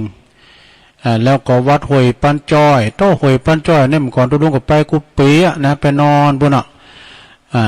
ไปนอนตั้งแต่สมัยตุปีอู้เนาะเปิ้นมีมื้อวัดอันห้วยปันจ้อยนะเมื่อก่อนนี้เพิ่นว่าไปแอวงานโซน้ำทัดบันห้วยจอมต้องเนาะห้วยจอมต้อง โอ้คุณหนักคุณหลายว่าเฮ็ดถอบก่อนแน่นนาเด้อมันออกเป็นตีเนาะเฮ็ดถอบนะ คุณก่อนหนักก่อนหลายแข่งกองตัวยแล้วก็ซัมปีก็จับฝุ่นนะซัมปีก็จับซัมปีก็ฮ้อนนี่กะวัดห้วยปันจ้อยอรุณวิทยาวาสจือบ่นะห้วยปันจ้อยแล้วก็วัดบ้านวายด้วยกันเนาะวัดบ้านวายตุปิลินก็นะเมื่อเอาซุปจับเหมือนกันเนี่ยนะวัดตุปิลินก็นี่สมัยเมื่อละหรอสมัยเมื่อละก็มีแถมนั่นน่ะ22 มิถุนายนนี่มีหลายตีเนี่ยวัดพระธาตุดอยหล่อตรงโน้22 มิถุนายนนะ ก็เริ่มตั้งแต่ปุณนะกันเนาะวัดพระนอนมอนจ้างวัดน้ำบ่อโลงเนี่ยเปิ้นจะมีกันน่ะงานทรงน้ำพระธาตุเนาะอันนี้ก็กล่าวเกิดไว้ไม่ได้ซะได้ญาติโยมเนาะไปไกลมาก็จะกล่าวของเปิ้นนี่กะนะเพราะว่าตั้งแต่ก็พี่น้องบ้านเฮาเนี่ยเปิ้นไปอยู่เมืองป่าเมืองฟางบ้านเฮาจะมีงานแล้วได้ยินตุยองนังกล่าวเนี่ยกะนะก็ประกาศบอกบุญเป็นการเปิ้นเป็นกระตุ้นงานนะเอาละตอนนี้ไปเจ้าวันนั้นก็ฟังอาจารย์ปอจารย์เนาะปนานสุนทรบุญยสิงห์นี่เปิ้นโทรมาถ้าว่าพี่นานดิบมาก็ขอมาแวะกับเหนื่อยนะพี่นานดิบเปิ้นฟังก้าเหมือนกลางวันเนี่ยพี่นานดิบนี่ก็อาจารย์เจริญนะพรหมมาแบนแต่เปิ้นมาก็บอกกับเปิ้นเนอะปนานสุนทรบุญยสิงห์นี่ก็เปิ้นเอาหนังสือธรรมะตุลุงจะหลายนะแล้วไปตามปูนแดมปอนั้นจันทร์ศรีสุวรรณเนี่ยได้ยินก้าที่อยู่เปิ้นดีปอเกตเขานี่ปอเกตทิยะทินะปอเกตพจน์พระดังปูนนี่ได้ยินกันเนาะปอจีบันตุนนุนเนาะปอจีแล้วก็ปอสมจิตศรีใสเขาเนี่ยปอสมจิตนี่ก็ฟังตลอดหลายทานได้คุณโดยมาก็เปิ้นปีญาติโยมที่เปิ้นไปเดินเหินไปไหนบ่ได้ก็เอาวิทยุในพิงกูนะซะได้เนาะฟังตุลุงเราไปนะแก่งอมแก่เงาไปนะซะได้เนี่ยไปกึดหนักนะบัณฑิตสมณเณรผู้รู้จักสอนตัวเองเนี่ยลองเราพอฟังเนอะซะได้ชาดกเรื่องนี่นะโมนเนอะซะได้เนอะทุกตะมหาทุกตะพิจารณาบางท่านบางคุณก็ได้ฟังท่านพระครูแล้วตุนะก็ฟังแถมนะซ้ำไปมันก็อย่างเขากินเขาอะนะเบอร์ก็แกงผักกาดจอผักกาดมึนๆได้กินน่ะก็กินบ่อยๆมันก็ล้ำ มีเลิงมาว่าในครั้งศาสนาของพระเจ้าก็พระกัสสปะพุทธเจ้านะมีบุรุษผู้หนึ่งเพิ่นได้มาฟังธรรมของพระพุทธเจ้าว่าผู้ใดตีหืดตาลโดยตนเองอย่างเดียวแล้วก็บ่จักโยนผู้อื่นหืดตาลตัวเกิดมาทำจาดหนึ่งเนี่ยจาดหนานี่ก็จะได้มีกระโภคสมบัติอย่างผู้เดียวแต่บ่มีบริวารวะ ผู้ใดที่จักโยนผู้อื่นทำจักโยนผู้อื่นอย่างเดียวนะคือประกาศในเปิ้นกตานแล้วตัวก่อมตานนะตัวเองบ่ได้หืดตาลแต่ว่าบ่มีเกิดมาทำจาดก็บ่มีบริวารแต่มีโภคทรัพย์นะแต่มีแต่บริวารแต่บ่มีโภคทรัพย์นี่ผู้ใดนะผู้ที่ได้หืดตาลผู้ที่บ่ได้หืดตาลแล้วก็โดยตนเองแล้วก็บ่ได้จักชวนผู้อื่นด้วยนะคือมีทั้งสองอย่างบ่ได้บอกคนอื่นบ่ได้บอกบุญเปิ้นแล้วก็ตัวอื่นตัวเองก็ต้านตัวเองน่ะก็จะได้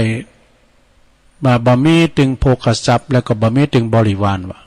เกิดมาภาวะใดชาติใดก็จะได้ขอทานเปิ้นกินนี่ว่ะเนี่ยผู้ที่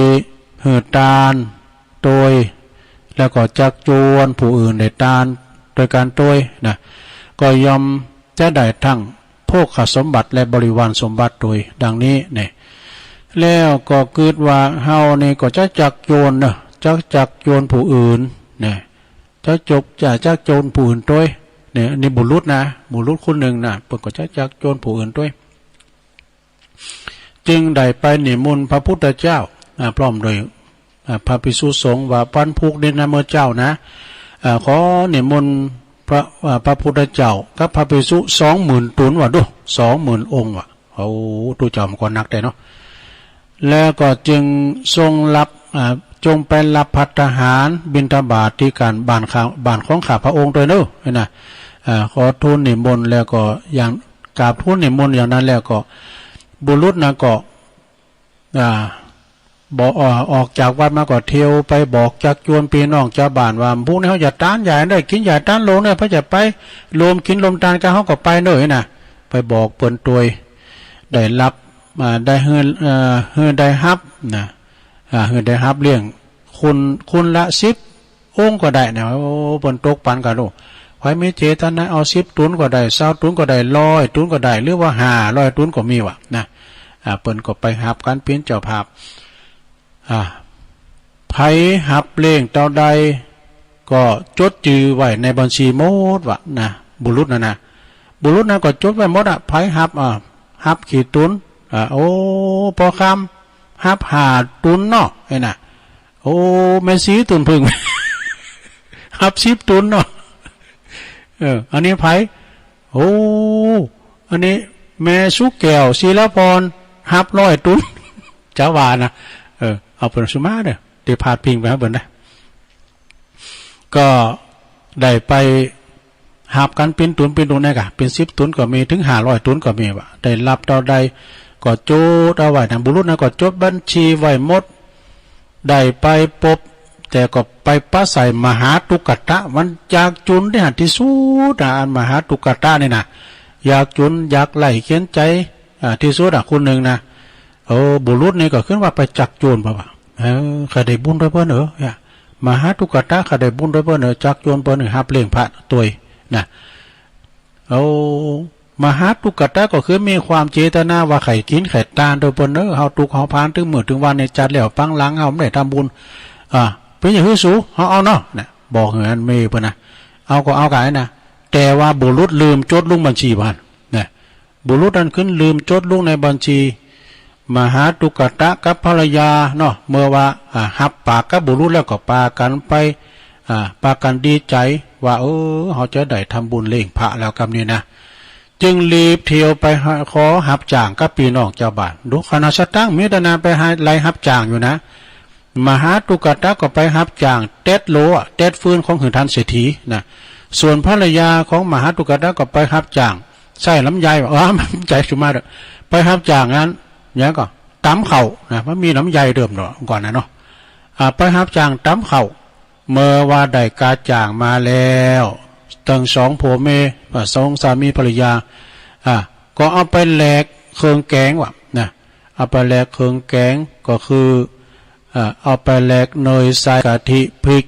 แล้วก็เกลือหยังต่างๆเนี่ยมาเก็บไว้นะ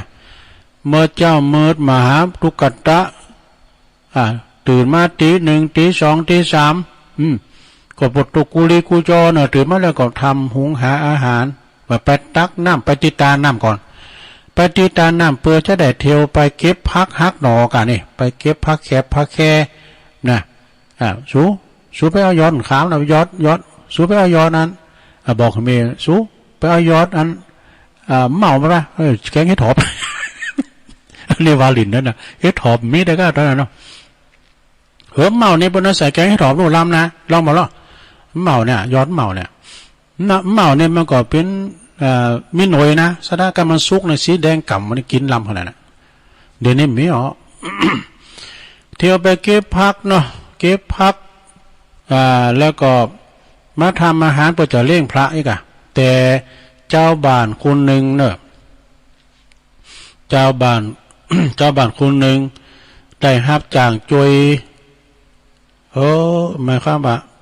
เปิ้นเที่ยวไปแล้วก็เปิดเก็บเขาไปเลี้ยงพระ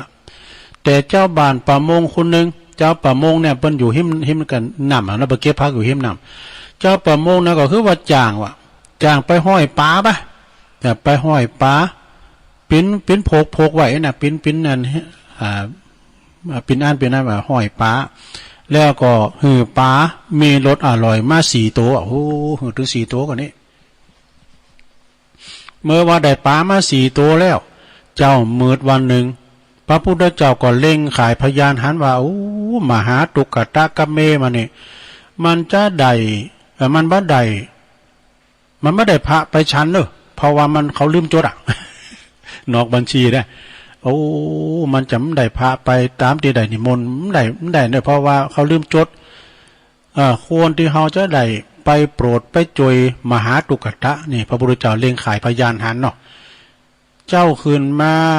จึงรีบเสด็จไปบิณฑบาตเนาะส่วนว่ามหาตุกตะ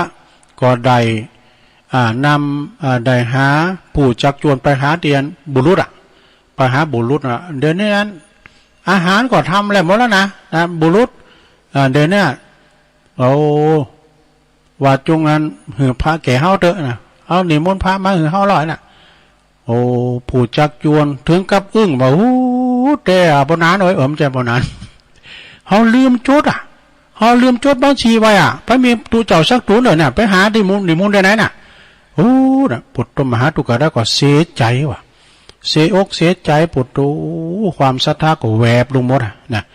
บนขึ้นมาว่าบนขึ้นมาโดยเสียงอันดังว่าจักจวนเฮาแล้วเนี่ยเลี้ยงผ้าแล้วลืมเฮาเนี่ยเปิ้นอู่ดังว่ะโพคุณซึ่งอยู่ในตีนั้นเลี้ยวมาผอมดแล้วก็ทราบเริงต่อมาก็จักจวนนะต่อมาก็จักจวนผู้จักจวนเนี่ยลืมจดบัญชีลง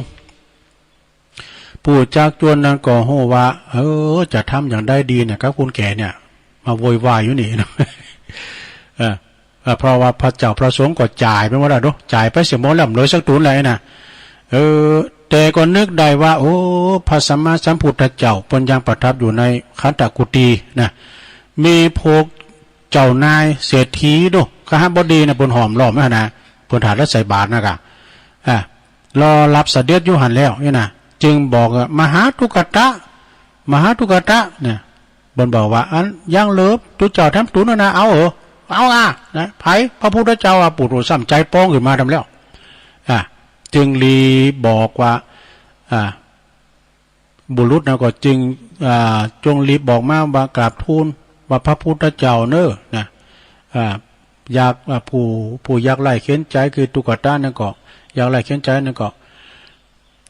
เป็นคุณมหาตุกตะก็ขอได้โปรดพระองค์นะเปิ้นไปฏิวัติเนาะไปฏิวัติขอได้โปรดพระองค์ถ้าว่าบุญของข้าพเจ้ามีเจ้าก็จักตุลุงเล่าล่ำไปบุรุษบอกว่าใคร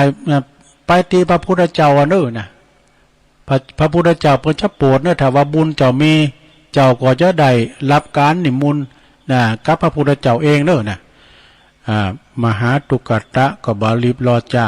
กับภรรยาหอบเข่าหอบคลองไปกะหอบเข่าหอบคลองไปฏิวัติฝ่าฟูงชนเข้าไปวะนะจนไปถึงธรณีประตูพระคันธกุฏีจึงหมอบกราบทูลว่าผู้ที่ยากจนกว่าข้าพเจ้าในเมืองนี้บ่มีทำแล้วมีข้าพเจ้าในเป็นมหาเนอะมหาหยังมหาตุกตะ มหาตุกตะติดทุกที่สุดในโลกนะขอจงได้โปรดเป็นที่พึ่งแก่ข้าพเจ้าเถิดจงโปรดข้าพเจ้าข้าพระองค์โดยเถิดนะพอกราบทูลอย่างนั้นแล้ว พระเจ้ากัสสปะพุทธเจ้าก็ทรงเปิดประตูคันธกุฏีทรงบาทหือกะยืนบาทหือมหาตุกตะรับบาทแล้วพระพุทธเจ้าก็จึงแล้วก็ดีใจนะมหาตุกตะก็ดีใจเหมือนกับได้สมบัติจักรพรรดิปานนั้นเนาะพระราชามหาอมาตย์เศรษฐีข้าบดีทั้งหลายเนี่ยโอ้ก็อันเฮาถ่านี่ต้องเจ้าอันนี้นะย้ำหือเฮาเอกแล้วก็ก็ได้เลี้ยวดูหน้ากันหลอกแหลกเองกันเนาะบ่มีไผที่จะแย่งเอาบาทจากมหาตุกตะได้แต่ก็อ่อนวอนว่ะนะกหบดีเศรษฐีทั้งหลายก็อ่อนวอนอย่างนี้ก็แล้วกันปะนั่นมหาตุกตะขาดจะหือเงินปันมันนั้นได้หือเงินหมื่นมันนั้นหือเงินแสนเปิดจะให้ขอบาทต้องนะคือจะถ่ายเอาบาทว่ะนะเมื่อมหาตุกตะได้ยินอย่างนั้นก็ใบยอมเลยบาหันแก่เงินนะหันแก่บาท ต่างก็ปากันกลับไปหมดนะเศรษฐีกหบดีอะไรกลับไปหมดฝ่ายพระราชาก็ได้เสด็จตามไปโดยดำริว่าทีแรกก็กลัวว่าพระพุทธเจ้าไม่ได้ชั้นนี่กันก็พอดีก็ได้ถวายถ้าถวายบดีก็เพื่อก็จะนิมนต์พระพุทธเจ้าไปที่บ้านของตนได้เสวยตีปุ้นที่พระราชวังของเขาเองเนี่ยนะในคราวนั้นเนี่ยปรากฏว่าในการต้านของมหาตุกตะฮ้อนไปถึงพระอินทร์อยู่บนสวงสวรรค์ฝากตีนางอ่อนเนี่ยมถึงวันฮ้อนกระดาษขึ้นมาก็ดูส่องภายในดูเหตุภัยเป็นว่ามหาตุกตะตนจะได้เอาอาหารถวายพระพุทธเจ้าก็พระอินทร์ก็เลยจำแรงแปลงลางลงมาเป็นกุ๊กเป็นกุ๊ก เป็นปอโค รับเอาอันทำอาหารนะรับทำอาหารก็เมื่อพระพุทธเจ้าเสด็จมาถึงแล้วก็มหาตุกตะก็เอาสำรับนั้นเข้าไปถวายเนาะเปิดก็งานพอเปิดสำรับตานกลิ่นอาหารก็หอมฟุ้งกระจายไปตัวบ้านตัวเมืองว่ะดูโอ้ก็มาหอมเหมือนแขนน้ำเลยแขนน้ำใจกันเนาะพระราชาก็เสด็จครับเนอะพระราชาก็เสด็จครับเวลาเสวยเสร็จแล้วเนาะมหาตุกตะกับพระอินทร์ก็ตามส่งพระพุทธเจ้าขากลับมาพระอินทร์ก็เลยบันดาลหือฟูนหาแก้ว7 ประการตกลงมาวะตกลงมาจนเต็มบริเวณบ้านของมหาตุกตะทำให้มหาตุกตะเป็นคุณลำคุณรวยเป็นเศรษฐีในวันนั้นวะดูแก้วแหวนแสนสินตกมาในขุมในหูเนาะเมื่อมหาตุกตะตายจากนั้นแล้วก็ได้ไปบังเกิดในเมืองสวรรค์เสวยทิพยสมบัติอยู่ตลอด1 พุทธันดรนะพอถึงนะหลายอยู่เนอะสถานเด้อพอถึงขั้นข้างพระพุทธเจ้าของเฮาตั้งหลายนี่ก็จึงได้ลงมาปฏิสนธิเกิดในต้องนางธิดาผู้ใหญ่ในตระกูลอุปถากพระสารีบุตรกันต่อไปนะเรื่องนี้ก็ยังจบเนอะศรัทธาญาติโยมทั้งหลายยังมีน้ำหนักอยู่เวลาต่อมาแม่ก็แปดต้องนะเนี่ยกันนะตีปรุงอาหารเนี่ยเวลาต่อมามารดาก็แปดต้องเปิดมาปฏิสนธิตีตระกูลที่อุปถากภาษาลิบุตรในกรุงสาวัตถีนะแม่แปดต้องก็อยากจะถวายเขาโดยอาหารปรุงโดยปลาแดงปลาเนื้อแดงแก่พระภิกษุ500 ตน500 องค์มีภาษาลิบุตรเป็นต้นส่วนว่าตนเองอยากจะนุ่งผ้าเหลืองด้วยเนี่ยตอนนั้นเป็นแปดตองจะนุ่งผ้าเหลืองแล้วกินอาหารตีเป็นแดนของพระนะเป็นคือกินขิจาของตุเจ้าเนาะเมื่อใดอย่างนั้นแล้วก็สมใจหายแปดตองทันทีเนี่ยอยู่มาปอขอดลูกในเวลานั้นก็ตั้งจือหือเนาะภาษาลิบุตรตั้งจือหือเพื่อเด็กชายบัณฑิตเพราะเวลาเขาอยู่ในพระคันโภคคุณต่างหลายในบ้านนั้นก็ต่างก็แสดงตนว่าเป็นนักปราชญ์ต่างหลายนะเป็นนักปราชญ์สมัยที่เป็นปฏิสนธิอยู่ในตองนะคุณต่างหลายก็แสดงตนเป็นนักปราชญ์หมดเวลาบัณฑิตนั้นคลอดออกมาได้อายุได้7 ขวบก็ได้ไปบวชเป็นสามเณรว่ะมารดาบิดาก็ได้เปลี่ยนได้เลี้ยงพระโดยอาหารโดยอาหารเนื้อแดงแก่พระภิกษุสงฆ์อยู่ตลอดชั่วกันนี่พอมาวันที่8เนอะในวันที่8ภาษาลีบุตรก็ได้ปาเอาสามเณรบัณฑิตไปบิณฑบาตด้วยเมื่อเนรบัณฑิตได้หันเมืองในระหว่างทางก็ถามภาษาลีบุตรว่าอันนี้หยังน่ะพระเถระเจ้าก็ตอบว่าอันนี้ก็คือว่าเมืองเนอะเป็นเมืองเนนนะก็ถามต่อไปถ้าว่าเมืองนี้เขาทำหยังพระเถระเจ้าก็ตอบว่าเขากำลังขางน้ำใส่หน้าเนอะเนี่ยเพิ่งกำลังทำหน้าว่ะจึงถามว่าน้ำมีจิตใจหรือไม่พระเถระก็ตอบไม่มีจิตใจให้มันได้น้ำนี่เนาะถามว่าน้ำว่ามีจิตใจเมื่อเขาเมื่อนำไปตามพระประสงค์นำไปตามพระประสงค์หรือไม่ก็ทำเนนบัณฑิตก็จึงคิดว่าฐานนำว่ามีจิตใจเขานำไปจ่ายงานใดนำทำไมคุณที่มีจิตใจทำไมจึงบังคับจิตใจอยู่ในสมณธรรมใดเนี่ยอันมาทางเลือกเลยเนาะทำไมยังมีจิตใจบังคับในสมณธรรมใดเมื่อเดินต่อไปข้างหน้าเนาะก็เกิดหันชังลูกศรนะมั้งพกชังลูกศรเปิ้นแปลงนะลูกศรเอาเผาไฟให้หน่อยหนึ่งตัดโหมันตรงตัดหัวมันตรงมันโกรธตัดหัวมันตรงพกนั้นทำยังอยู่พระเถระเจ้าก็ตอบว่าพกนั้นกำลังทำลูกศรเนอะลูกศรธนูเนี่ยกะนะ เขาเอาลูกศรนี่ไปเผาไฟตัดหือตรงแล้วก็จึงถามว่าลูกศรมีจิตใจหรือไม่ก็ตอบว่าบ่มีจิตใจแหละนะเนนก็จึงคิดว่าถ้าเขาตัดลูกศรอันบัดมีจิตใจหือตรงใดเหตุได้คุณเฮามีจิตใจที่มีจิตใจจึงบอกควรบังคับจึงบอกควรบังคับจิตใจของเฮาหือตรงเนี่ยอยู่ในสมณธรรมใดเมื่อเดินไปต่อไปก็ไปหันพวกชังทำเกวียนล่อทั้งหมดเนี่ยจังที่เป็นทำล่อแปลงล่อนะถามว่าอันนี้ไม่หยังเนี่ยเขาก็ตอบว่าเกวียนแต่ลังทำเกวียนเกวียนในมีจิตใจก่อนเนี่ยเขาก็ตอบว่ามันมีจิตใจทำเกวียนทำกงกรรมกงเกวียนเนี่ยเป็นว่านะกงกรรมกงเกวียนดุมล่อเนี่ยมันมีอย่างพองมีกะลกล่อมีดุมล่อมีแซล่อมีแกนล่ออย่างกันนะอธิบายเนาะนะอย่างนี้เป็นต้นเนอะจึงคิดว่าทำไมมีจิตใจทำไมจึงมีจิตใจจึงจักบ่อาจบังคับจิตใจของตนเองได้นี่เปิ้นเอาตั้งใจบุนะทุลุงผมเข้าใจมันก็ ไม่หลงเข้าใจฟังบ่ได้เดี๋ยวจบละคิดอย่างนี้แล้วนะจึงขอลากลับไปก่อนเด้อสั่งพระเถระเจ้าว่าถ้าหากว่าท่านไปกุมเข่าได้อาหารอันปรุงด้วยน้ำปลาแดงนะน้ำปลาแดงนะเนื้อปลาแดงจะนำเนื้อปลาแดงก็ขอเมตตาเอาหือกับผมด้วยเนอะนะสั่งแล้วก็กิบนะกับปิกมาวัดแล้วก็มานั่งสมาธิเจริญภาวนาวะร่างกายอยู่ในห้องของตนเองครั้งนั้นก็ห้อนไปถึงพระอินทร์นะมะห้อนไปถึงพญาอินตาก็จึงเกิดว่าเฮาควรจะไปป้องกันหักษาเนนเนอะจึงได้เสด็จลุ่งมาหาเต้ามหาตราชทั้งสี่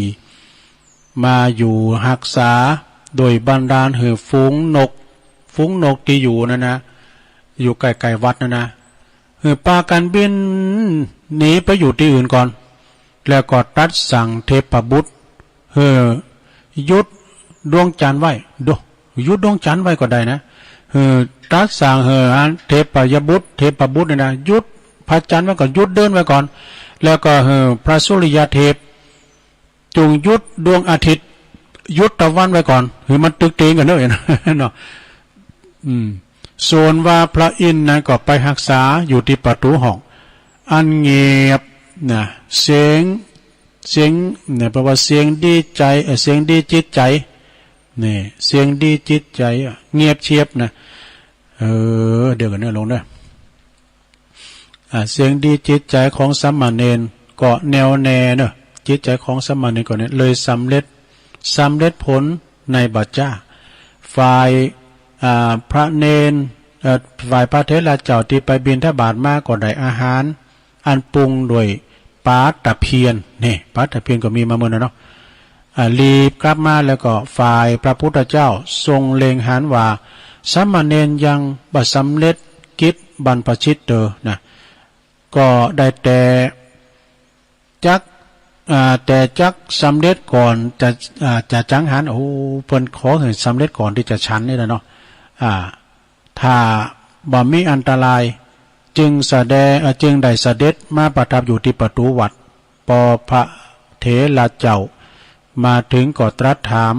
ปัญหา4ข้อเนอะในปัญหา4ข้อตอบได้ลงข้อแรกข้อหนึ่งนะว่าสารีบุตรทำอย่างมาเนี่ยเปิดก็ตอบทูลว่านำอาหารมานะ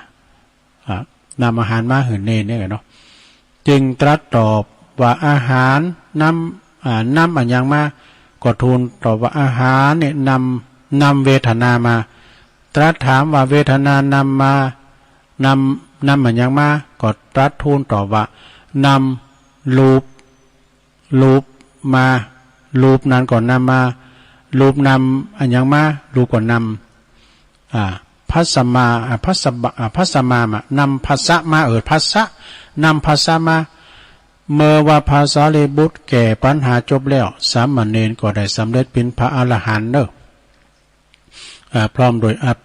อภิสัมพิทาพระพุทธเจ้าจึงตรัสว่าสารีบุตร จงนำอาหารนี้ไปให้แก่สามเณรเนอะพระเถระเจ้าก็เข้าไปในไปจุนกระทั่งถึงห้องของสามเณรสามเณรก็ออกมาหลับอาหารแล้วก่อนนั่งฉันอาหาร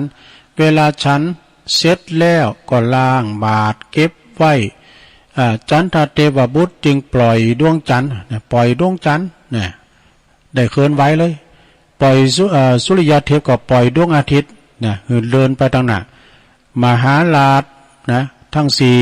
ก็ปล่อยนาทีไปหักษาทิศทั้งสี่พระอินทร์ก็ปล่อยนาทีหักษาสายยูประตูสายยูประตูข้างนอกในขณะดวงจันทร์ก็เลินจากไปไกลไปกลางไปทันทีพระภิกษุทั้งหลายก็สงสัยว่าสามเณรกำลังฉันจังหันแล้วเมื่อกี้นี่เองเหตุได้จึง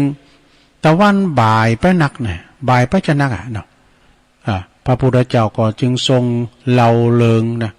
เล่าเลิงให้ฟังตามที่ได้เล่ามาแล้วเนาะแล้วก็ตรัสว่าพวกใครนำก็ใครนำไปพวกจังลูกศรก็ตัดลูกศรไปพวกจังไม้ก็ดัดไม้ไปพวกบัณฑิตก็ฝึกจิตฝึกใจของตนเองไปดังนี้นะเรื่องนี้ก็จบลงไปเปิ้นจี้หันว่าธรรมดาผู้ที่มีความคิดดีเมื่อได้หันได้ยินสิ่งดีก็เก็บมาคิดมาปิ้นประโยชน์แก่ตนเองนะจบพอโทยาวมันสถานตุลุงผมเคยหูเลิงมาขนาดตุลุงเรานะจะไม่ล้วงจะหูเลิงอ่ะนะเดี๋ยวกันเนอะคิดด้วยกันเรื่องสามเณรนะสถานนะเรื่องสามเณรเจ้าก็มหาอันนี้มันเด็บว่าด้วยอันนี้ มหากบินนี่ก็คอยวามพุกเนาะคอยวามพุกแต่ลืมดีๆแต่มันกู้มาไอ้นี่สุมาได้ลงนะโอ้ลงเลยเวลามาเดี๋ยวตุลุงขอตักตังลายกันเนอะโอ้เพิ่นส่งลายมาจะหลายสนะญาติโยมทั้งหลายก็ขอขอบคุณที่เปิ้นได้ตักมาตังลายนะแม่พันธาวันนะเปิ้นอยู่ปูนอยู่ดอยสะเก็ดศิวิไลโดยแล้วก็สกายชมรมสกาย75โดยแม่วันลาคุณพี่น้อยหรือว่าพี่ยุพินหอมมาลาตัวเนอปูนแม่อยู่เจียงใหม่พุ่นนะคุณแม่เดือนเพ็ญทิมวางฟังอยู่เนอแม่สีทรจากชัยปราการนะโยมอาลีโยมอาลีแล้วก็มีแม่ศิรินทิพย์ปุณเลิศโดยคุณแม่กันดาศรีเนตรฝนตกแม่จงดีตัวเนอฝางคุณแม่ทองแม่ครูทองคำที่วงคำแล้วก็มีแม่โยมผ่องศรีแก้วฟั่นแม่ศรีดาจากเวียงป่าเป้าแล้วก็มีบรรจงปีไอไตโหบรรจงการท่าวงนำดิบเนอนะอุ้ยสาวคุ้มตะวันโดยไม่ได้ยินแหละตำปุ่นได้ยินเพราะว่าเปิดฟังทางเฟซทางไลน์บ่ ถ้าฟังวิทยุไม่ได้ยินนะเนาะแล้วคำมาหมายเนี่ยสุมาได้ตุลุงกดวางไปนะอ่านไล่มเล่มแล้ว อ่านไล่มแล้วตุลุงกดวางไปสุมาคำมาหมายเนอะถ้าเปิดสาย0899556506โทรกันเข้ามาเช็คคืนเช็คสายเดี๋ยวนี้ตั้งดอยหล่อนี่ก็ซีบดซีมืดเหมือนกันเนอะเจ้านี่เด็ดเสลมเดี๋ยวนี้ซีบดซีมืดจะไม่อยู่จ้าฝุ่นนี่เป็นว่าระวังลูกที่สองว่ะก็ขอเห็นน้ำมันแห้งไปพร้อมกันเนาะน้ำมันแห้งไปพร้อมกันเจ้าตุลุงเจริญพรแม่อยู่ไหนอยู่พระขาเจ้าโอ้แม่หลงสายฝนเนาะแม่สายฝนจันกุลนะอยู่ป่าลำไยฝนกำตกอะไรไม่ลงเลยอ้อยได้เดียวเจ้านะครับพ่อทางเวรขอบคุณแม่ลงเนอะสาธุแม่ลงสายฝนจันกุลนะเจริญปอนแต่ว่าจัดการโยมตังอยู่เนอะโยมแก่หัวลินตังอยู่เจ้าชัดเจนดีเจ้าแม่จันสีเนาะเจ้าแม่จันสีสุขาฟังชัดเจนอยู่นะวันนี้เสียงมาหลวงแล้วนะท่านเนาะมันก็เกี่ยวกับตัวลุงหรอโอ้แม่พลอยเปิดว่าโอ้ตัวลุงพักผ่อนในพ่อเนอร์ว่ะเสียงหลวงนะ แจงหัวลินเนาะขอบคุณแม่เนอะเนี่ย เจ้า แสง ไว้ สี จัดเจ้า โอ้เมืองฝางมาแล้วเอาขอมาใหม่เจริญปอน เจ้ากลับมาสาเจ้าทุลุงไม่สุกเกี้ยวศิลพรเด้อฟังทุลุงก็มาเข้ารายการ3 โมงแล้วเด้อเจ้า ศิลาพร 2 โมงตะกี้ฝนตกเด้อศิลพรนี่นะ ฟังว่า2ว่า8คนนั่นเนี่ยสร้างงานน้ ยั อง ง ว่า หนึ่ง ตกนักเหมือนกันเด้อพอดี เรียกตกมากกว่าตุ่มเย็น เจ้าติดตามอยู่เด้อเพราะเรื่องที่ทุลุงได้เล่ามาเนี่ยเขาได้ฟังหลายเชื่อหลายทีมันก็เข้าใจจะดีเด้อ ตัวนั้นเล่าแล้วถึงทุลุงเขาก็เข้าใจดีแล้วเจ้าทุลุง ขอบคุณเนอะ เจ้ากราบไหว้ศาลแล้วทุลุงสาธุเจ้า มาถึงตุลุงนี่เป็นบาแลมเต็มแตะไปหมดตุลุงเราปฏิปต่อขอสมมาตอนเดิมผู้กสธรรมติดีกว่าเจริญปอนไว้จ้าทุลุงอยู่ตั้งใดไหมฮะโอ้ปนันเจ้ยปนันเจ้ยมาแล้วโอ้ปนันเจ้ย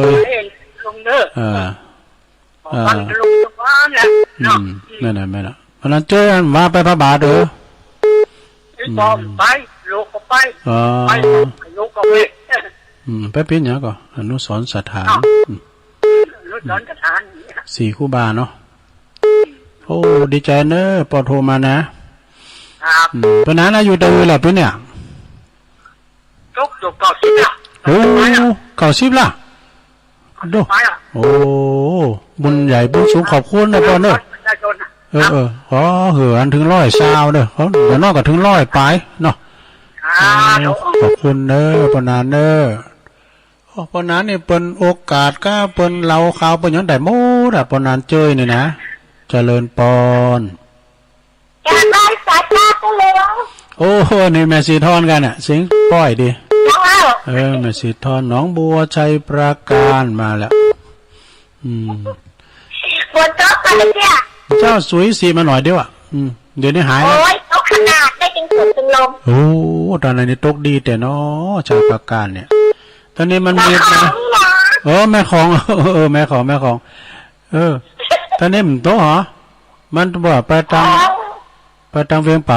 เขาเวียงงานเวียงน้องหล่องไปทางด่านแม่สุแก้วตั้งเป็นตั้งลายเลยจ้ะ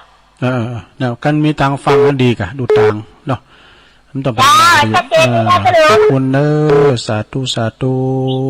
ไหว้ศาลเจ้าการเขาจางฟังก็ดีอินดูคนเฒ่าที่เปิ้นฟังวิทยุโทรมาลาย2 ลายเจริญปอนไหว้ศาลจ้าทุลุงแม่คำปันเนาะแม่คำปันฟังคืนไหนให้เขาไอ้จงจักนะจ๊ะแต่กันเนาะเหล่าซันปิ้งอ่ะชัดเจนดีเนาะชัดเจนดีเขาต่อสายไฟเนี่ยดีละโอโต้อีกะน่ะมันต้องมีเทคนิคหน่อย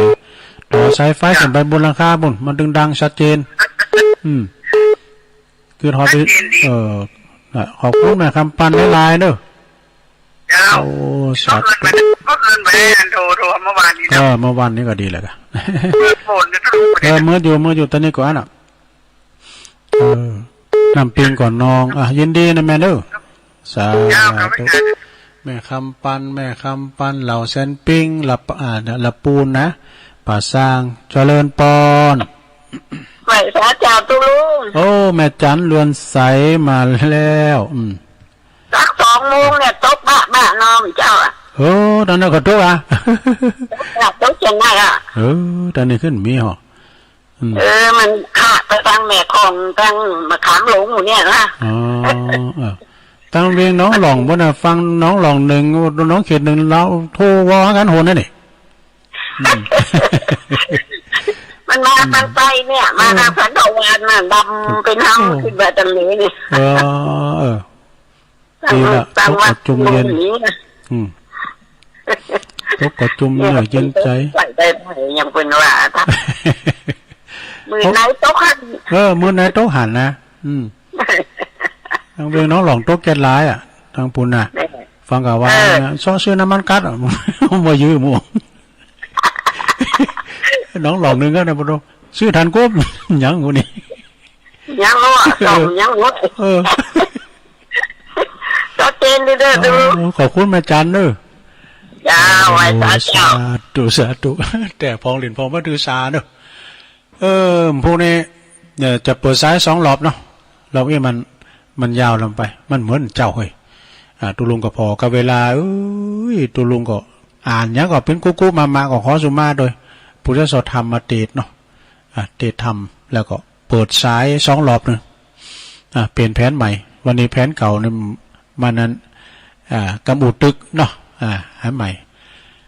ก่อนทำอย่างนึงก็ตอนแรกนี่มันพอมีคุณโทรมาสักต่อใดเวลาก็เหลือ10 นาทีปลายเนาะสถาแต่โทรมาก็โทรมาได้นะถ้าว่าไผที่โทรเจ้าติดกาก่อนนั้นที่โทรเจ้าติดเป็นบรรยากาศเมื่อตุนะแล้วก็ลำแรงไปก็เลยเสียงก็ขาดไปเรียนซ้ายก็ขาดไป0899555650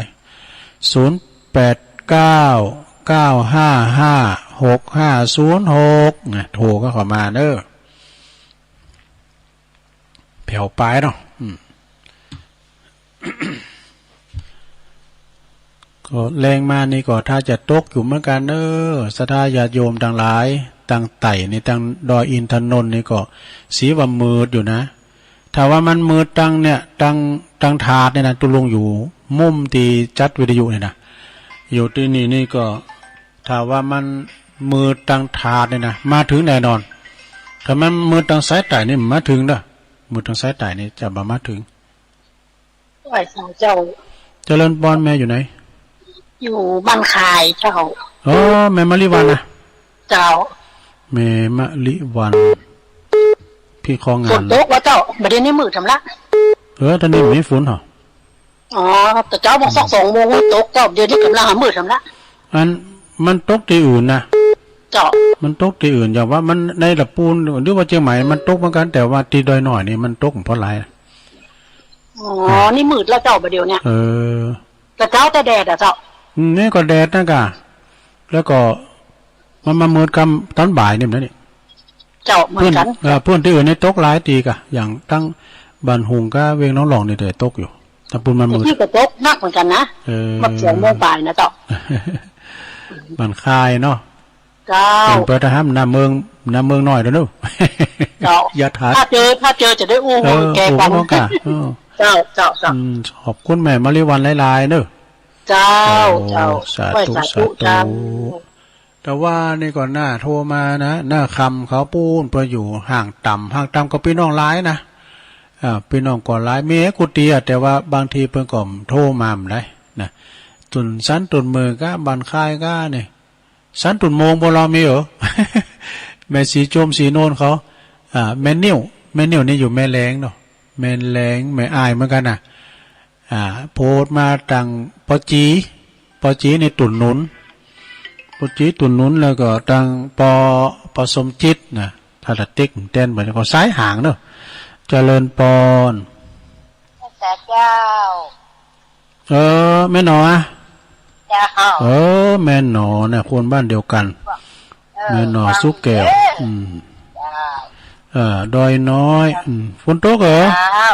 ฝนตกเหรอเขาว่าถามก็อยู่บ้านเดียวเนี่ยบ้านเดียว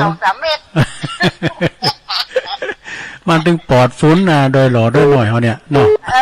น่ะอย่างก็คือลุงอู้เสียงหลวงนะเจ้าแต่ว่าน่ากำว่านี่ปุตอู้เสียงหลวงปุตโตปฐมมองฟ้าอย่างนั้นขยาไปวัดแก่นานี่ดีครับขอบคุณแม่หนอเนอะสาธุแม่หนอนี่เปิ้นเป็นแม่ของสมปานจากวัดตุลงดอกตุลงไหนปูนกูงูลืนบ่พอส่งแม่หนอสุกแก้วบ้านดอยน้อยเจริญปอแต่เจ้าอยากเฝ้าฝนตกของแล้วนะเจ้าแม่จันน่ะเจ้าแม่จันเนาะฝนตกดีแต่ว่าตกฝนเหาะนี่ปลาเงี้ยวโอ้มาคือฮอดหุ่นตั้งนี่เจ้าของไก่ปลาเงี้ยวนะวัดของอาจารย์ขึ้นก็ลงดินมีโต๊ะหอตอนนี้มีเนาะคือจะมาหอไปไกลขนาดเด้อปุ่นนะเนาะดอย วัดนั้นป่างิ้วเนี่ยนะวัดอาจารย์เจ้าคุณมหาศัพท์โอ้เปิ้นเจริญนะนอกวัดหาบทโลกเปิ้นมีร้านค้าร้านขายเจริญแม่จันป่างิ้วขอบคุณแม่จันเด้อเจ้าไว้ ไว้ พระ พระเจ้า เจ้าได้มีสุขสาธุสาธุผู้ก็ขอกำลังใจหนักและเน้มหน่อยกันเด้อใครแผ่วปลายไปผู้ขอกำลังใจเด้อนะผมจะเปิด2 เตืองนะการพายผมเคยโทรก็โทรมาเนี่ยไก่แต่ถึง4 โมงเตือนหนึ่งแล้วก็ตอนชงหลังก็กึ่งชั่วโมงปลายนะคือสัก4 โมงปลายไปไกลหน่อยนึงนี่นะ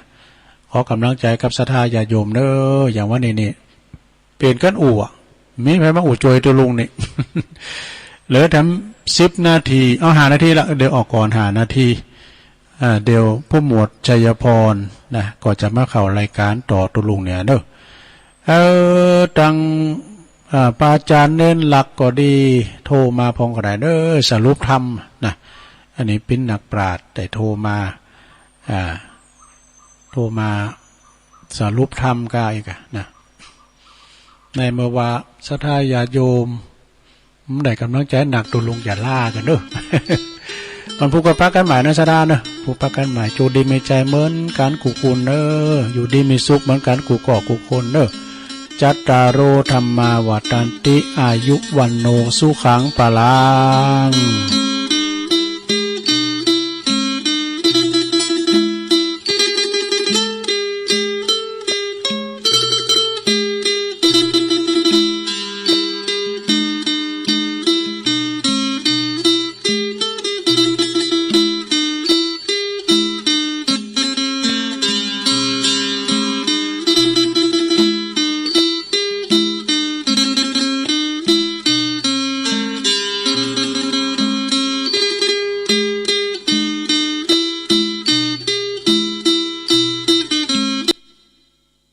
จงบังเกิดมีแก่บรรดาท่านสาธุชนทั้งหลาย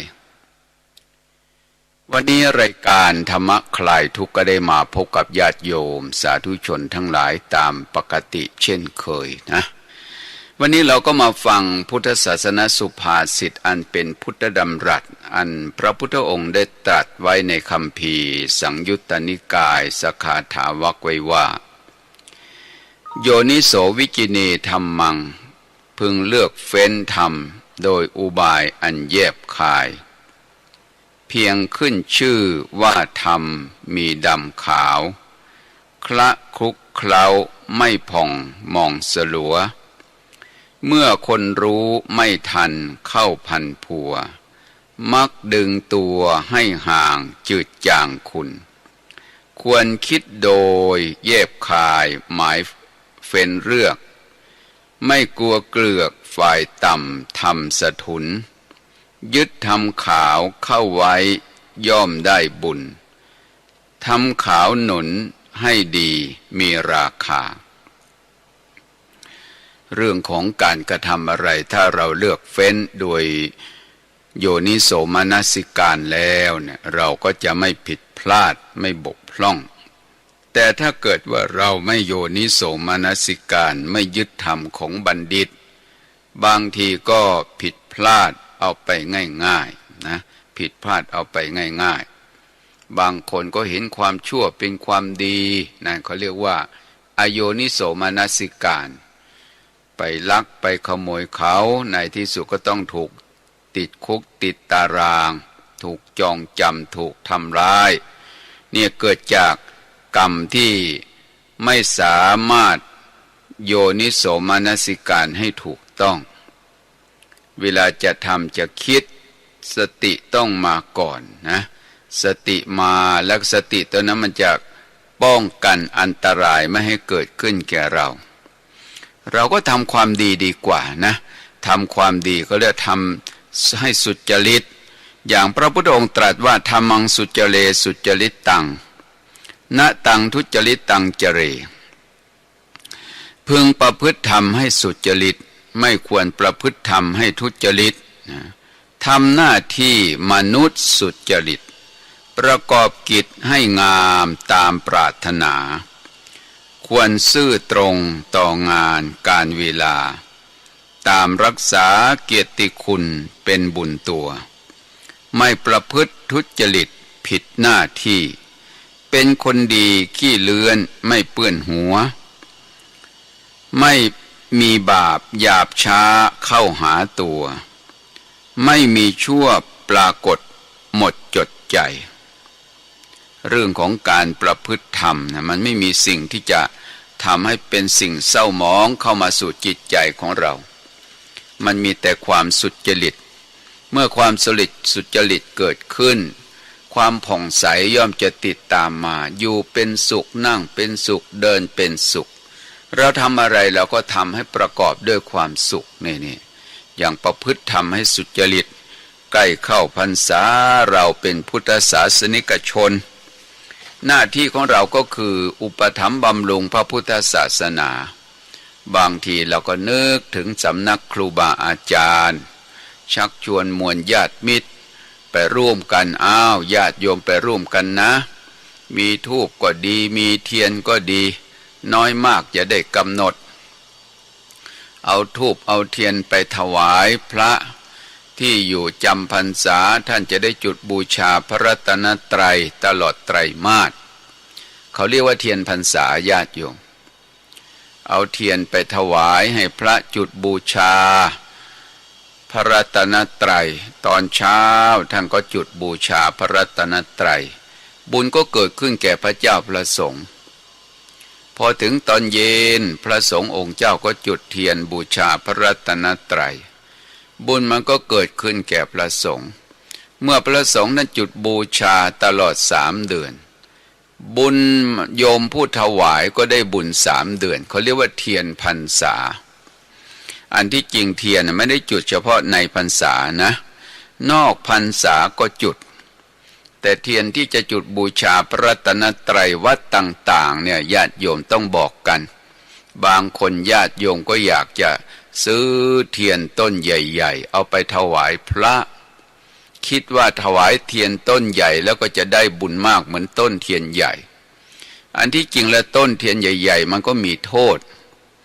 เวลาจุดแล้วน้ำตาเทียนมันตกลงมามันเลอะพรมเลอะพื้นที่ส่วนนาคมากพระเจ้าพระสงฆ์จะไม่นิยมจุดกันเทียนที่จุดกันก็เทียนที่ห่อละ50 เล่มหนักเล่มละ1 บาทนั่นแหละญาติโยมเอาไปถวายเถอะนะพระสงฆ์องค์เจ้าท่านจะได้จุดบูชาพระรัตนตรัยถามว่าถวายเทียนบูชาพระรัตนตรัยได้บุญอย่างไรมันอยู่ที่เจตนาตั้งใจของเราถวายสิ่งที่ควรบูชานะบูชาสิ่งที่ควรบูชาท่านกล่าวพรรณนาอานิสงส์ไว้มากอย่างในบูชากถาในมงคลสูตรที่ในมงคลสูตรท่านกล่าวไว้ในบาลีว่าติท่านเตนิพุเตจาปิสเมจิตเตสมังพลังเจโตปนิธิเหตุหิสัตตาคัจฉันติสุขติงการบูชาพระพุทธเจ้าจะบูชาในสมัยพระองค์ยังทรงพระชนชีพอยู่ก็ดีหรือจะบูชาในสมัยพระองค์นิพพานแล้วก็ดีการบูชาชื่อว่ามีผลเสมอกันสัตว์ทั้งหลายไปสู่สุคติได้เพราะมีเจตนาตั้งใจเป็นเหตุมีเจตนาตั้งใจเจโตปนิธิเหตุหิสัตตาคัจฉันติสุขติงถ้าเรามีเจตนาตั้งใจเป็นเหตุนี้ตัวเจตนานี่แหละมันเป็นเหตุให้เกิดบุญนะตัวเจตนาเป็นเหตุให้เกิดบุญว่าเราถวายเทียนน้อมบูชามันก็เกิดแสงสว่างปฏิโปโหติจักขุโทนะให้แสงสว่างชื่อว่าให้จักษุมีพระเถระรูปหนึ่งญาติโยมได้ถวายปฏิบูชาพระบรมธาตุคือหลังจากพระมหากัสสปะสัมมาสัมพุทธเจ้าก่อนพุทธเจ้าของเราเนี่ยท่านได้นิพพานท่านได้จุดประทีปบูชาพระรัตนตรัยปรารถนาความเป็นผู้มีจักษุดูสิในชาตินั้นเขาก็ไม่รู้จักทุกขติเลยกุศลที่เกิดขึ้นจากการบูชาพระรัตนตรัยบูชาพระบรมสารีริกธาตุสิ้นอาคายุไขจากมนุษย์ผุดไปเกิดเป็นเทวดาสิ้นอายุไขจากเทวดามาเกิดเป็นพระอนุรุทธะในตระกูลสักยวงศ์ แม้คำว่าไม่มีก็ไม่เกิดขึ้นในจิตใจของท่านนะไปเกิดในตระกูลกษัตริย์ในสักยวงศ์และท่านก็ออกบวชก็อยู่ดีสบายนะบุญสนับสนุนบุญส่งผลเรียกว่าสุขาปฏิปทาขิปปาพิญญาอยู่ก็สะดวกไปก็สบายบรรลุธรรมก็ง่ายเนี่ยคนมีบุญไม่ยากลำบากนะการปฏิบัติธรรมท่านอนุรุทธะเนี่ยพอท่านบวชแล้วท่านได้บรรลุธรรมเป็นพระอรหันต์แล้วก็ได้ทิพจักษุ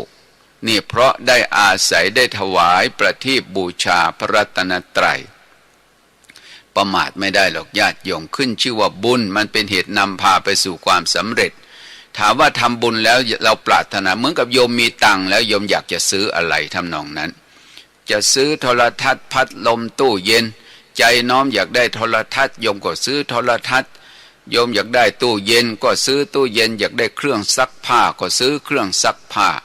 จะซื้อมอเตอร์ไซค์มันก็ได้มอเตอร์ไซค์จะซื้อรถเก๋งมันก็ได้รถเก๋งจะซื้อรถยนต์มันก็ได้รถยนต์เพราะเรามีเงินน่ะมันเป็นกองทุนบุญญานิธิฉันใดนิธิภายนอกมันต้องได้ทรัพย์ภายนอกแต่ปุญญานิธิน่ะแม้ปรารถนามรรคผลนิพพานปรารถนาทิพจักขุตาทิพทิพโสตหูทิพอย่างเนี้ยมันก็เป็นปัจจัยไปสู่ความพ้นทุกข์อย่างญาติโยมหลายท่านบูชาพระธรรมตั้งใจบริจาคค่าสถานีเพื่อจะให้ญาติโยมทั้งหลายได้ฟังธรรมะได้เกิดสติได้เกิดปัญญาโยมไม่มีโอกาสได้ให้ธรรมะเป็นทานไม่มีโอกาสสอนลูกสอนหลานได้สละปัจจัยมาช่วยเป็นค่าสถานีให้พระสงฆ์องค์เจ้าได้ออกรายการธรรมะอย่างญาติโยมหลายท่านช่วยกันสนับสนุนมาอนุโมทนาสาธุนะโยมนะ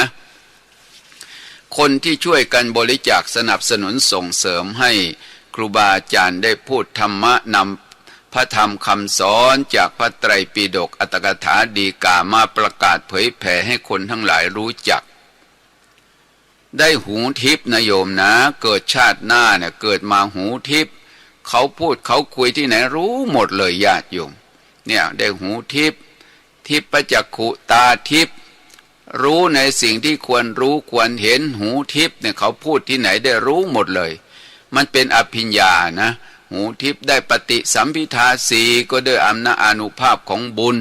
อภิญญาหกหูทิพย์ตาทิพย์กำหนดใจผู้อื่นระลึกชาติหนหลังได้อย่างเนี้ยเกิดจากการให้ธรรมะเป็นทานบริจาคค่ากระแสไฟฟ้าให้พระได้เผยแผ่ธรรมะทางสถานีวิทยุช่วยกันสนับสนุนส่งเสริมนี่เห็นไหมญาติโยมการให้ธรรมะเป็นทานเนี่ยเป็นปัจจัยนำไปสู่ความพ้นทุกข์ให้ข้าวให้น้ำมีอายุแค่วันเดียวคืนเดียวให้ผ้าผ่อนท่อนสบายชื่อว่าให้วันนะให้ยานพาหนะเป็นทานร่มรองเท้าการเดินทางไปสู่จุดหมายชื่อว่าให้ความสุขให้ประทีปบูชาพระรัตนตรัยชื่อว่าให้แสงสว่างชื่อว่าให้จักษุแต่การให้ธรรมะเป็นทานชนะการให้ทั้งปวงนะชื่อว่าการให้ทั้งปวงชื่อว่าให้ทุกสิ่งทุกอย่างหรือให้ที่พักที่อาศัยอย่างญาติโยมบางคนให้ศาลาให้ที่พักอาตมาก็จะสร้างกุฏิรับรองพระมหาเถระเวลาครูบาอาจารย์ไปหาจะได้ไปพักได้อาศัยได้สะดวกเราถวายไว้ในพระพุทธศาสนาไม่ให้ใครหรอกถวายพระพุทธเจ้าพระสงฆ์องค์เจ้าครูบาอาจารย์ท่านได้มาพักได้อาศัยได้นั่งเจริญสมาธิเจริญวิปัสสนาเพราะอาศัยสถานที่ใครสถานที่ที่ญาติโยมคนนั้นเป็นเจ้าภาพได้สร้างเนี่ยเหมือนกุฏิที่อาตมาอยู่โยมเจ้าภาพได้มาถวายมหาบุญช่วยอยู่กุฏิไหนล่ะว่างั้นโยมก็มาจองเป็นเจ้าภาพขอได้อุปถัมภ์ให้มหาบุญช่วยได้พักได้อาศัยอาตมาก็อาศัยใบบุญญาติโยมเวลาจะหลับจะนอนก็กรวดน้ำแผ่เมตตาขอให้โยมผู้ถวายเจ้าภาพถวายเสนาสนะทานจงได้บรรลุธรรมเห็นธรรมนะคนที่ถวายปัจจัยขออย่าได้เจ็บได้ป่วยได้ไข้ขอให้หายวันหายคืนเนี่ยใ ให้ศีลให้พรญาติโยมรำลึกนึกถึงโอ้กุฏิวัดนั้นกุฏิฉันพระของฉันอยู่วัดนั้นโยมก็สะดวกสบายลำลึกนึกถึงขึ้นมาทีไรก็ปลื้มอกปลื้มใจเห็นไหมญาติโยมเหมือนโสติยพามได้ถวายหญ้ากุสะคือหญ้าคาเนี่ยหญ้าเหล่าคนไทยเรียกว่าหญ้าพงนั่นแหละถ้าเกิดว่าทำอะไรไม่ถูกไปเดี๋ยวก็เข้าลกเข้าพงว่างั้นน่ะหญ้าพงนั่นเองถ้าเป็นภาคกลางถ้าเป็นภาคอีสานก็เรียกหญ้าเหล่ามาทำเป็นหญ้าไม้กวาดภาษาอินเดียก็เรียกว่าหญ้ากุสะหญ้าคมบางเวลามันออกดอกแล้วก็มาทำเป็นไม้กวาดคนบ้านนอกเขาเอาดอกมาเป็นฟูกเป็นเบาะแต่เวลาดอกที่ยังไม่หล่นก็เอามาปูเป็นอาสนะนั่งนิ่มเนี่ยเป็นเบาะคนที่ถวายอาสนะให้พระพุทธเจ้าได้ประทับนั่งและได้ตรัสรู้ก็คือโสติยพามนี่ญาติโยมได้ให้อาสนะได้สร้างอาสนะเป็นทานสร้างอาสนะเป็นที่ปฏิบัติธรรมบางคนก็ส่งปัจจัยมาร่วมอนุโมทนาสาธุเนี่ยเพราะว่าท่านเหล่านี้มีประโยชน์นะเนี่ยเกี่ยวกับเรื่องอาสนะทานเหมือนกับให้บัลลังก์เป็นที่นั่งปฏิบัติธรรมเช้าเย็นนี่อาสนะเป็นที่นั่งปฏิบัติธรรมเช้าปฏิบัติเย็นก็เพราะอาศัยอาสนะญาติโยมได้สร้างอาสนะจึงชื่อว่ามีประโยชน์มากนะเนี่ยอาตมาก็จะพาญาติโยมสร้างเหมือนกันอาสนะเป็นที่นั่งเป็นที่ปฏิบัติธรรมชีวิตของเรามันไม่ยาวหรอกญาติโยมไปเดี๋ยวอำลาพาจากโลกนี้ไปเราฝากความดีไว้ในโลกใบนี้ด้วยการสร้างความดีและความดีนั้นจะเป็นบุญญาณิธิทำให้เราระลึกนึกถึงบุญนี้ขึ้นมาทีไรบุญนั้นจะเป็นที่เกาะที่ยึดของเราและบุญจะนำเราไปสู่สวรรค์วิมานชั้นฟ้านะเป็นอยู่สบายไม่ลำบากไปสะดวกอยู่สบายนี่อานิสงส์ของการทำความดีพูดถึงเรื่องใกล้เข้าพรรษาถวายเทียนพรรษาถวายอาสนะถวายผ้าอาบน้ำฝนนะถวายผ้าอาบน้ำฝนก็เรื่องเหล่านี้มันเป็นเรื่องที่เราจะทำบุญกันขึ้นชื่อว่าบุญมันเป็นเหตุนำพาไปสู่ความสำเร็จพระพุทธเจ้าของเรานะญาติโยมก่อนที่จะได้มาเป็นพระพุทธเจ้าพระองค์ได้ถวายผ้าขม้าเก่าของพระองค์ผ้าขม้าเก่าแก่พระภิกษุผู้ทรงธุดงค์แล้วก็ด้วยความเลื่อมใสด้วยใจศรัทธาท่านกำลังเย็บผ้าแล้วท่านก็เก็บผ้าซะท่านก็เลยถามว่าเย็บทำไมโอ้ผ้าไม่พออุบาสกก็เลยเอาผ้าเก่าเอาท่อนผ้าเก่าเนี่ยถวายพระแล้วก็ปรารถนาความเป็นพระพุทธเจ้านี่จุดเริ่มต้นขององค์สมเด็จพระสัมมาสัมพุทธเจ้าของเราถวายผ้าเก่าปรารถนาความเป็นพระพุทธเจ้าดูสิสำลิดผลใช่ไหมญาติโยมนั่นแหละ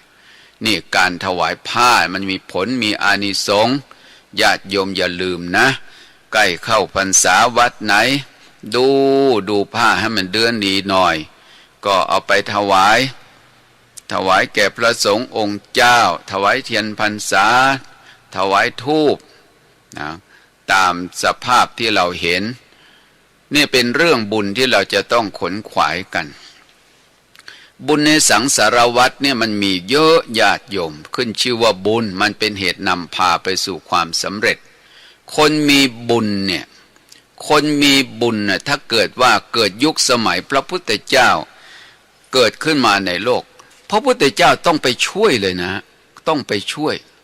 คนมีบุญคนมีวาสนาปุพพาธิการที่สะสมมาแล้วเนี่ยด้วยทานศีลภาวนาเวลาถ้าพระองค์ไม่ไปโปรดบุรุษนั้นจะต้องถูกจำจองถึงแก่ความตายแต่ถ้าพระพุทธเจ้าไปเป็นสักขีพยานให้เห็นถ้าคนนั้นเอ่ยถึงพระพุทธเจ้าแล้วบุคคลเหล่านั้นจะพ้นจากภัยอันตรายก็มีอย่างครั้งหนึ่งเรื่องชาวนาเนี่ยว่าเงินทองนั้นมันเป็นอสรพิษยังไงแต่ไม่เราพูดถึงเรื่องพระนะเราพูดถึงเรื่องโยมเรื่องนี้พระพุทธเจ้าประทับอยู่ที่วัดพระเชตวันเมืองสาวัตถีนูน แคว้นโกศลชาวนาคนหนึ่งได้ไปไถนาเนี่ยที่พระพุทธองค์ณตังกัมมังกตังสาธุขึ้นชื่อว่า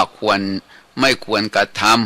ำกตังสาธุควรกระทำกรรมดีขึ้นชื่อว่ากรรมชั่วไม่ควรกระทำกรรมดีควรกระทำนะทรงปรารภถึงชาวนามันเกี่ยวอะไรเกี่ยวสิเพราะว่าโจรมันเข้าไปลักข้าวของบ้านมีสกุลในเมืองสาวัตถีคือโจรมันก็ฉลาดไม่ทุบประตูหน้าต่างไม่ทุบประตูบ้านแต่มันเข้าไปทางอุโมงค์ใต้น้ำเข้าไปลักเอาเงินเอาทองในบ้านของคฤหบดีโจรเหล่านั้นเมื่อบรรทุกใส่ถุงเงินถุงทองเสร็จเรียบร้อยมัดใส่เกลียวผ้าพากันออกจากท่อน้ำไปในเวลากลางคืนแล้วก็นำเงินไปแบ่งกันอยู่ในทุ่งนาของชาวนาในเวลากลางคืน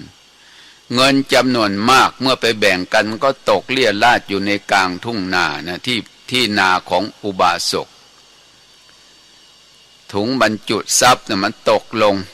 จำนวนมากที่ยังเหลืออยู่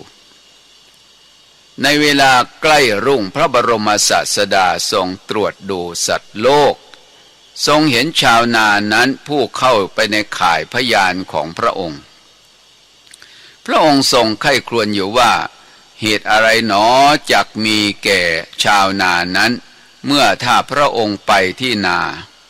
พระองค์ทรงทราบเหตุว่าชาวนาคนนี้จักไปไถนาแต่เช้าตรู่พวกเจ้าของทรัพย์สมบัติที่ติดตามสะกดรอยเท้าโจรออกจากท่อน้ำอุโมงค์ในเมืองสาวัตถีเขาจะติดตามรอยเท้าของโจรเหล่านั้นไปที่ทุ่งนาของชาวนานั้นเมื่อติดตามไปถึงที่อยู่ของชาวนาก็เห็นถุงทรัพย์ที่ชาวนานั้นก็จะจับชาวนานั้นลงโทษด้วยวิธีการต่างๆถ้าเว้นเราเสียแล้วคนอื่นๆชื่อว่าจะมาเป็นสักขีพยานให้ชาวนานั้นจักไม่มีแม้อุปนิสัยโสดาปฏิมักของชาวนานั้นก็มีอยู่ถ้าพระองค์เนี่ยไม่ไปเนี่ยบุรุษนั้นก็จะเสียการบรรลุธรรมเพราะฉะนั้นพระองค์ทรงเห็นประโยชน์จึงไปสถานที่ตรงนั้นฝ่ายชาวนานั้นตื่นนอนแต่เช้าก็แบกไถไล่ควายไปสู่ทุ่งนาพระบรมศาสดาผู้มีพระอานนทเถระเป็นปัจฉาสมณะเป็นผู้ติดตามได้เสด็จไปในที่นาของชาวนานั้นชาวนาไถนาอยู่เห็นพระบรมศาสดาแล้วไปถวายบังคมพระบรมศาสดาแล้วก็เริ่มไถนานี่พระศาสดาไม่ตรัสอะไรกับชาวนานั้นพระองค์เสด็จไปที่โจรมันแบ่งขุมทรัพย์ที่แบ่งทรัพย์ตกเลี่ยราดอยู่ที่นาของชาวนานั้นทอดพระเนตรเห็นถุงเงินแล้วจึงตรัสกับพระอานนท์ว่าอานนท์เธอเห็นอสรพิษไหมพระอานนท์เถระกราบทูลว่าเห็นพระเจ้าค่ะเห็นอะไรเห็นอสรพิษพระเจ้าค่ะพระอานนท์ได้ยินชาวนาได้ยินถ้อยคำนั้นก็คิดว่าที่นี่เป็นที่เที่ยวไปเที่ยวมาเวลาเราทำการทำงานพระองค์ตรัสว่าอสรพิษมันอยู่ในที่นาของเราเมื่อพระบรมศาสดาตรัสคำมีประมาณเท่านี้แหละก็หลีกไปชาวนาเห็นว่าถ้าพระองค์ยังอยู่แล้วจะถือประตักไปตีงูมันก็เป็นการไม่ละอายต่อพระอริยเจ้าเมื่อพระองค์เสด็จไปแล้วจึงถือเอาไม้ประตักเดินไปด้วยตั้งใจว่าจะฆ่าอสรพิษนั้นให้ตาย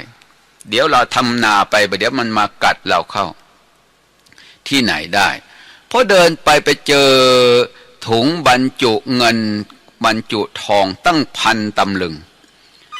แกก็เลย